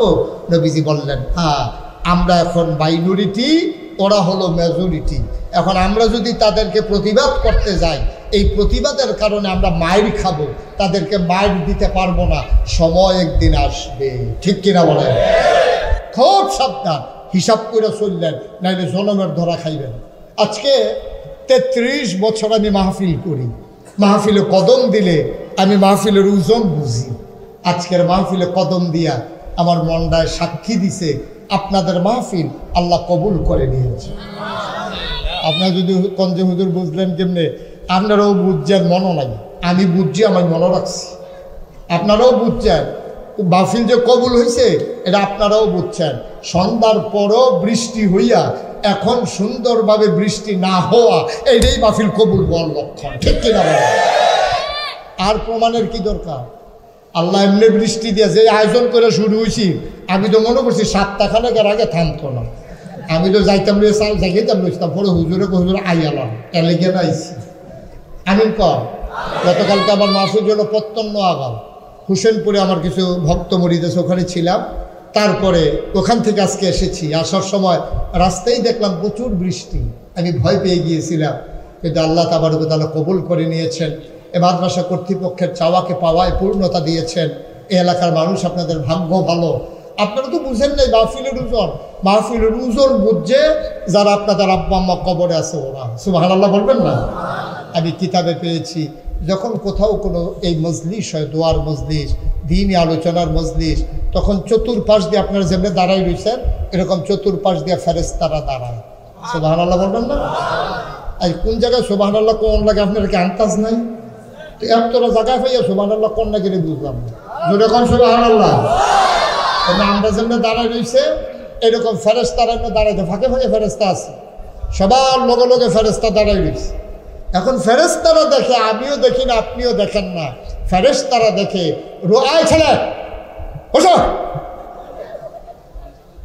একটা লোক উঠেন না, এই একটা বদ অভ্যাস। আপনি উঠতে গিয়ে যদি এখন খেয়ে রয়েছেন তো উঠছিলেন কিন্তু কই হুজুরার কথা কয়, হুজুর কারে কয় চান আমি দেখাইতে আছে ওনারে। মারহাবা কর, জোরে কর। যেই কথাটা বলতেছিলাম, চতুর্পাশ দিয়ে ফেরেশতা, আমিও দেখি না, আপনারা যারা দাঁড়াই আছেন, আমরা যারা বসে আছি কেউ দেখি না, কিন্তু ফেরেশতায় দেখে। ফেরেশতায় তাকাইয়া দেখে রুহানি হালাতে যাদের আব্বা নাই, যাদের আম্মা নাই, তারাও আইসা চতুর্দিক দিয়ে দাঁড়াই গেছে। সুবহানাল্লাহ বলবেন না? আপনি আব্বা আম্মারে কবরও দিয়া রাখছেন, আর যখন শুনছে দুর্গাপুর ইকরা মাদ্রাসায় মসজিদের সামনে মাহফিল হবে, আপনার আব্বা আম্মা রুহানি হালাতে মাহফিলের চতুর্দিক দিয়ে দাঁড়াই গেছে। তুমিও দেখো না, আমিও দেখি না, ফেরেশতারা দেখে, ফেরেশতাদের সাথে কথা হয়। ফেরেশতারা ডাক দিয়া জিজ্ঞেস করে, তুমি কেন এখানে? তোমার আব্বা, তোমার আম্মা ডাক দেখো, ফেরেশতা আমারে তাড়াই দিও না। আজকে নাগাইশের পীর সাহেব আমাদের দুর্গাপুরের জমিনে এসেছে, আমার সন্তান মাহফিলে গেছে, মুরব্বীরা, মুরব্বী আলেমেরা, কত মানুষ মাহফিলে হাজির হয়ে গেছে, জায়গা হয় না, লম্বা সময় দাঁড়িয়ে আছে। 50 টাকা 100 টাকা দিয়ে ওই মানুষগুলাকে 500 টাকা দিল, এতক্ষণ দাঁড় করাই রাখা যাইতো না। কোরআনের মহব্বতে মাহফিলের উসিলায় মানুষগুলো দাঁড়িয়ে আছে। ফেরেশতারে ডাক দিয়া তোমার আব্বা আম্মা কয়, ও ফেরেশতা আমারে তাড়াই দিও না, মাহফিলের ভিতরে নাগাইশের হুজুর আছে, আমার সন্তানও গেছে, আমি যে কবরে, আমি কেমনে আছি আমার সন্তান জানে না। ফেরেশতারে, ও ফেরেশতা আমারে তাড়াই দিও না, আমি আসছি আমার সন্তানের দোয়া নেওয়ার জন্য। দুনিয়ায় যতদিন ছিলাম, থাকার সময় শুনছি উলামায়ে কেরাম ওয়াজ করেছে, সন্তানের কথা, বাবার কথা মনে করে, মায়ের কথা মনে করে, মা বাবার কথা মনে করে। সন্তান যখন একটা ফোঁটা চোখের পানি ছেড়ে দেয়, ওই চোখের পানি গাল বাইয়া জমিনে পড়ার আগে মায়ের আর বাবার কবরের আযাব বন্ধ হয়ে যায়।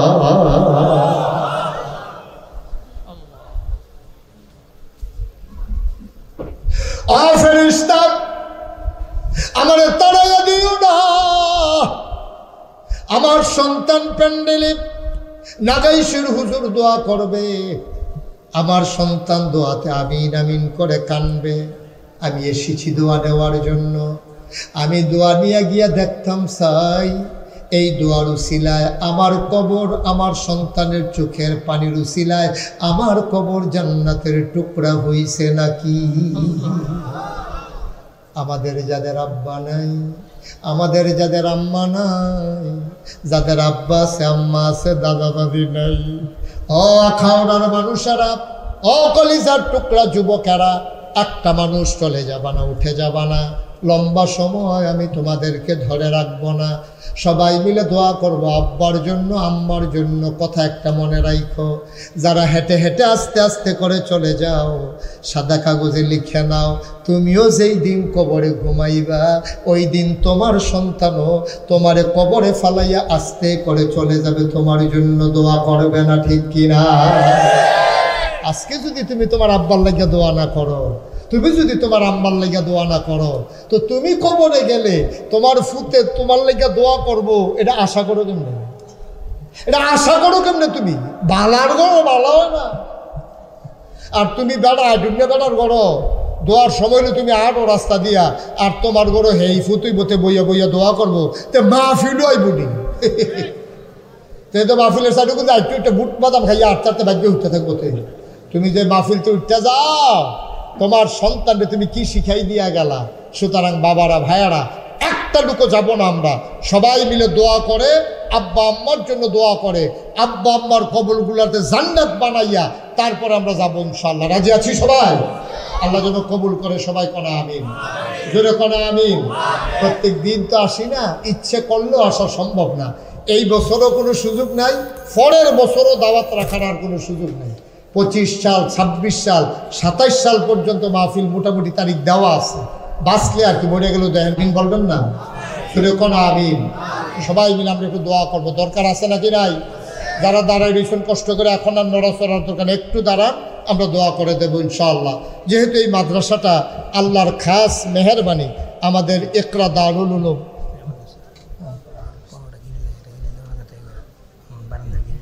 মাশাআল্লাহ, ওকে ফাইন, ঠিক আছে। হ্যাঁ আচ্ছা, এত কিছু দরকার হয়, দেখা যাক। কোন আমিন, জোরে কোন আমিন। মাদ্রাসাটা এখানে হওয়াতে আপনাদের কি লাভ হয়েছে জানেন? আপনারা ফুতেরে যদি মাদ্রাসাত ফরাইতেন যাইতেন, তাহলে লইয়া যাওয়ান লাগলো ওই মাদাইয়া, না হইলে লইয়া যাওয়ান লাগলো ওই ডাহা, না হইলে লইয়া যাওয়ান লাগলো ওই ব্রাহ্মণবাড়িয়া শহরও। কিন্তু এই জায়গায় মাদ্রাসাটা এখানে যারা পরিচালনা করছে, তাদের প্রতি আমার একটা ওভার কনফিডেন্স আছে। তারা আহা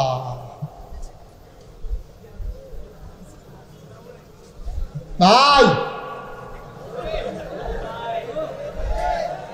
জি সবাই কোন আমিন, জোরে কোন। সমস্যা থাকতে পারে, কিন্তু এতক্ষণ সমস্যা হইল না, কিন্তু এই তিনটাতে যে সমস্যা হইল, এটা হইল চিন্তার বিষয় আর কি। আমিন কর।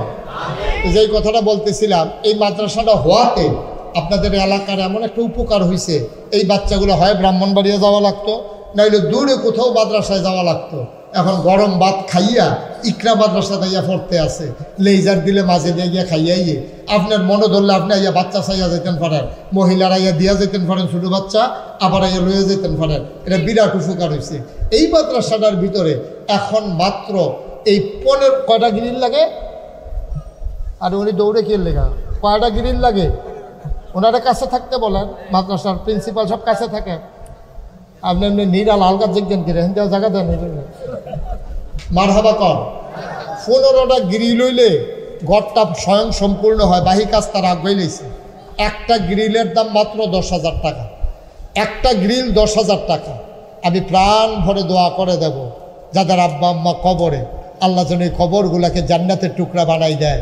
আপনি নবীর ঘর মাদ্রাসায় আপনি একটা গ্রিল লাগাই দিলেন মাত্র 10,000 টাকা দিয়া, এটার বিনিময় পেয়ে যাবে আপনার আব্বা আম্মা কবরে, আপনি পেয়ে যাবেন আপনার কামাই রোজগারের ভিতরে আল্লাহ বরকত দিয়া দেবে। এই প্যান্ডেলটার ভিতরে একটা লোক পারবেন যে হুজুর ইনশাআল্লাহ আমি একটা গ্রিল দেব, বেশি একজনের উপরে বেশি দেওয়ার দরকার নাই, একটা গ্রিল দিতে পারেন। একজন লোক আছেন এখানে, মাশাআল্লাহ, কি নাম? মাহবুব ভাই। আব্বা আম্মা আছেন? হ্যাঁ, আব্বাও আছেন, আম্মাও আছেন। মাহবুব ভাই উনি 1 নম্বরে দিলেন একটা গ্রিল। মারহাবা বানা, কবুল করো, মঞ্জুর করো, মনের আশা পূরণ করে দাও, আব্বা আম্মার দীর্ঘ দীর্ঘ হায়াত দিয়ে দাও। নবীর ঘর মাদ্রাসার মহব্বতের উসিলায় কামাই রোজগারের রহমত আর বরকত দান করে দাও। কনাবি 1 নাম্বার একটা গ্রিল মাহবুব ভাই দিয়ে দিলেন। 2 নাম্বার একটা লোক আমার দরকার, হুজুর দোয়া করে দেন, আমিও দিয়ে দেব একটা গ্রিল, আল্লাহ কবুল করো, মঞ্জুর করো। 2 নাম্বারে একটা গ্রিল দিতে পারেন, লাভ দিয়ে দাঁড়াই যাবেন। ভাই টাকা পয়সা নিয়ে কবরে যাওয়া যাবে না, কবরে দূরের কথা, টাকা পয়সা নিয়ে আপনি বিদেশও যাইতেন পারতেন না। আটকা সরকার বদল হইয়া যাইব গা, টেহার জায়গার টেহা থাকবো, আপনি কোনো মতে গৈরান দিয়ে গিয়ে ইন্ডিয়া পড়বে, ঠিক নিও। দেশও থেকে বাচ্চা থেকে টেহা বুক করুন যায় না, আর কবরও গিয়া টেহা লইয়া যাইতে পারবেন, এই আসা বাদ দিয়া। 2 নম্বরে আসেন একজন একটা গ্রিল দিবেন। 2 নাম্বার, আল্লাহ আল্লাহ তুমি কবুল করো। ওমা 15টা লাগবো, এক ইয়ে থাকবে গেলে গা, তো বলে আগবেই নিয়েছি তো গেছে গা তো একটা নাকি, আরও 14টা দরকার। ধন্য মায়ের ধন্য সন্তান। 2 নম্বরে কে আছেন যে হুজুর ইনশাআল্লাহ আমি একটা গ্রিল দিয়া দেবো নবীর ঘর মাদ্রাসায়, আমি প্রাণ ভরে দোয়া করব, আল্লাহ যেন মনের আশা পূরণ করে দেয়। 2 নাম্বার নাই? মাশাআল্লাহ, মমতাজ কমিশনার সাহেবের ছেলে, মমতাজ কমিশনার সাহেবের ছেলে, দেবগ্রাম নিবাসী আমার ভাই, উনি দেবেন 2টা গ্রিল। বড় মারহাবা। কই উনি কই? হুমায়ুন কবির। আব্বা আম্মা আছে? আচ্ছা, আব্বা নাই, আম্মা আছেন। আমারও আব্বা নাই। আমি বুঝি আব্বা না থাকলে কেমন লাগে। আব্বা ডাকতে মন চায়, আব্বা বলে ডাক দেওয়া যায় না। হুমায়ুন কবির ভাই, আল্লাহ কবুল করো, মঞ্জুর করো, বাবার নামে 2টা গ্রিল দিয়া দিল মাওলা। বাবার কবরে জান্নাত বানাও, মায়ের দীর্ঘ দীর্ঘ হায়াত দিয়ে দাও। হয়ে গেল 3টা গ্রিল। এদিকে কে দাঁড়াইছিলেন? হাজী জোহর আলী সাহেব। কটা? 2। উনি দিকে 2টা, আপনি দেখবেন না? হ্যাঁ, ও আচ্ছা আচ্ছা, হাজী জোহর আলী সাহেব উনি দিছেন কয়টা না? ওনার ছেলে দিছে একটা। উনি ভাই মুরব্বী, ও আইয়া পড়ছে না, আস্তে আস্তে আস্তে, ঠিক আছে, বসে যাবে ইনশাল্লাহ। সবাই কোন আমিন। এক মুরব্বী ডাক দিয়া যেই কারবার ঘটছে, যাক আল্লাহ কবুল করে, সবাই কোন আমিন। তো এই উনি দিলেন একটা, ওনার ছেলে দিছে একটা। তাইলে আগে হইলো একটা, এখন হইলো 2টা, এরপরে একটা, হয়ে গেছে 4টা। মারহাবা বলবেন না? আল্লাহ কবুল করো, মঞ্জুর করো। বড় আশা করি হাজারো জনতার মাঝে আমি মাত্র 15টা গ্রিল চেয়েছি তোমার নবীর ঘর মাদ্রাসার জন্যে। মানুষগুলোর অন্তরে মায়া লাগাই দাও, মাদ্রাসার জন্য কলিজায় মহব্বত পয়দা করে দাও। 4টা গ্রিল হয়ে গেছে গো মাওলা, আর 11টা লোক আমারে মিলাইয়া দাও। 5 নাম্বার একটা গ্রিল কে আছো, মায়ের নামে দেবা, বাবার নামে দেবা। কপাল খুলে যাবে রে ভাই। এই মা তোমার জন্য কম করে নাই, এই আব্বা তোমার জন্য কম করে নাই।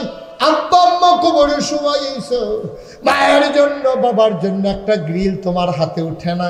10টা 1000 টাকা মাত্র। কপাল খুলে যাবে রে ভাই। লাভ দিয়ে একজন দাঁড়াও, হুজুর 5 নাম্বারে আমি একটা গ্রিল দিয়ে দেব। সবাই বলেন মারহাবা। 5 নাম্বারে আছেন একজন? আল্লাহ আল্লাহ আল্লাহ আল্লাহ আল্লাহ, তুমি কবুল করো, কবুল করো, কবুল করো। সবাই করা আমিন। একটা গ্রিল দেওয়ার মতো একটা লোক নাই। 15টা গ্রিল। আমি তো মনে করছিলাম এক লোকে 15 জন দাঁড়াই যাবে। হ্যাঁ, এটা কি একটা ব্যাপার? 15টা গ্রিল 15 জন দিবেন। এখানে লোক আছে কতজন? আপনি কষ্ট করে দেন, এখন না পারেন পরে দিয়েন। হুজুর এখানে এখানে কইয়া যায় যে হুজুর লাগাইলাম, আমি টেহারা দিতে একটু দেরি হইব। তো দেরি হইলে দেরি হইব, উনি দোকান বাকি দোকানদাররা কইয়া যেমনি পারে আনবো। এটা নিয়ে টেনশন করার দরকার নাই। 5 নাম্বারে আসেন, একটা গ্রিল দিতে পারেন? নাই। আল্লাহ আল্লাহ আল্লাহ আল্লাহ আল্লাহ, তুমি কবুল করো, কবুল করো, কবুল করো। সবাই করা আমিন। পারবেন একজন? আব্বার নামে গ্রিল দিবেন, একটা আম্মার নামে দিবেন, নবীর ঘর মাদ্রাসা। মাশাআল্লাহ। তো এতক্ষণ দেরি করছেন কিতে? জরিফানা করো, জরিফানা করো, 2টা লাগাই যেমন দরকার আছে। কেউ নেই?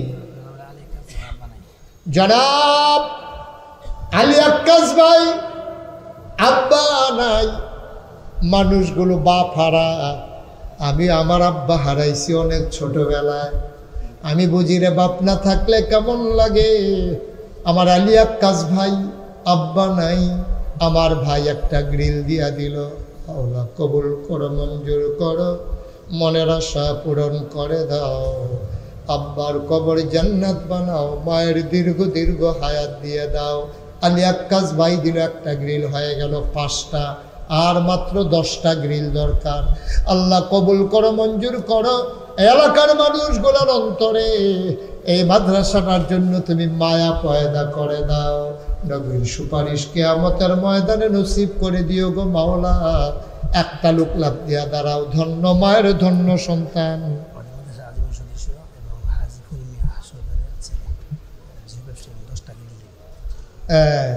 এতক্ষণ যে দেন না, তখন তো গিরিল লইয়া মাথাত লইয়া খেলে থাকবেন, না মাইনা পাইতেন না। জনাব হাজী ফুল মিয়া সাহেবের ছেলে মোহাম্মদ নাজমুল হোসেন, আমার ভাই। আমি যে কইছিলাম দিলে তাড়াতাড়ি দেন, দিলেন তো না। নাজমুল ভাই তো কেউ লাগে আর জায়গা রাখছে না। নাজমুল সাহেব একাই দিয়ে দেবেন 10টা গ্রিল। না আসতে কোন আলহামদুলিল্লাহ, মার হাবার একটু জুড়ে গ্রিল লয়েছে কেন? আপনি লয়ে দিকেন, দেওয়ার লোক জানেন। 10টা গ্রিল দিয়ে একটা মার হাবা পাইতো না, তো এবার গ্রিল দিব কিন্তু হেন। আর জুড়ে বলো মারহাবা। আচ্ছা কি শুইছে তাও ফুরা হইছে না, তাহলে আগে ছিল 5টা না, এখন হয়ে গেছে 10টা, মোট হইল কয়টা?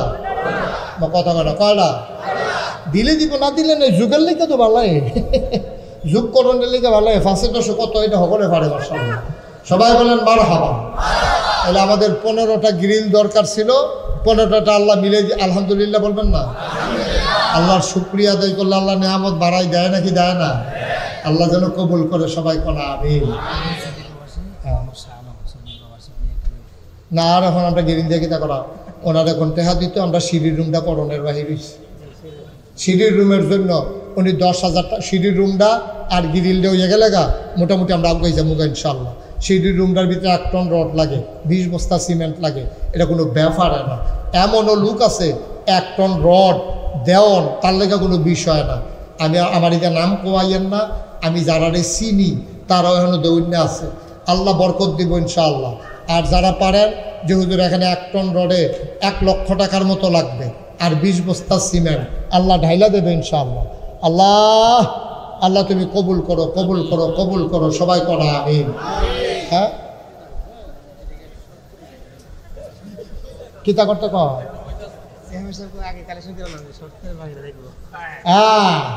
পাওয়া গেছে রে।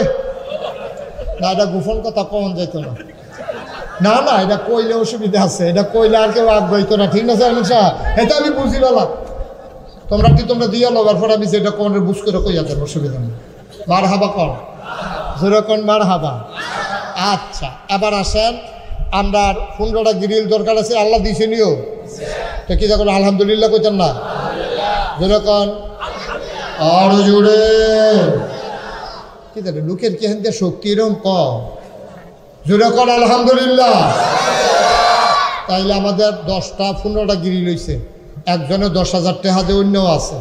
আমরা দরকার হইল এখন 1 টন রড, 20 বস্তা সিমেন্ট। এই 2 নাম্বারে যে হুজুর ইনশাআল্লাহ আমি 10,000 টাকা দিয়ে, 10,000 টাকা হইলে আপনি ইনশাআল্লাহ 20 বস্তা সিমেন্টে আপনার খরচ হবে মাত্র 12,000 টাকা। 12,000 টাকা তো 10,000 টাকা তো একবার দিয়ে এলিছে। আর এই 5 বস্তা সিমেন্ট দিতেন পারেন কে আছেন? একজন দাঁড়ান তো, যেহেতু এই রডটাতে টেহা লেগে দেবে। 5 বস্তা সিমেন্ট, 5 বস্তা সিমেন্ট দিবেন। 5 বস্তা সিমেন্টের দাম হইব 2,500-3,000 টাকার মতো। 3,000 কে আছেন? 5 বস্তা সিমেন্ট। হ্যাঁ কি ঠাকুর ভাই? হুমায়ুন কবির ভাই কয় বস্তা? 5 বস্তায় মারহাবা কন্যা দিন। হুমায়ুন কবির ভাই আমার ভাই, উনি দিলেন 5 বস্তা। 60 জন লোক 5 বস্তা করে দিলে 20 বস্তা। 2 নম্বরে হুমায়ুন কবির ভাইয়ের মতো আরেকটা ভাই, উনি 5 বস্তা সিমেন্ট। একটা লোক আমার চাই, মাশাআল্লাহ। কি নাম? শরীফে দাঁড়াও। মোহাম্মদ মাশাআল্লাহ। এরকম হইবা, মুসলমানের ফুতায় তো এরকম হইবা যেন বাঘ দাঁড়িয়ে দেখলে দৌড় দিয়া লাই। তোমরা তো হুগাইয়া মজবুত চাইয়া রইছো সব। শরীফে দৌড়ে দৌড়ে যাইবা সকলে। শরীফে দিব 5 বস্তা। মারহাবা করা দাও। আল্লাহ বসেন, কবুল করো মারহা। 10 বস্তা হয়ে গেছে। চুপ।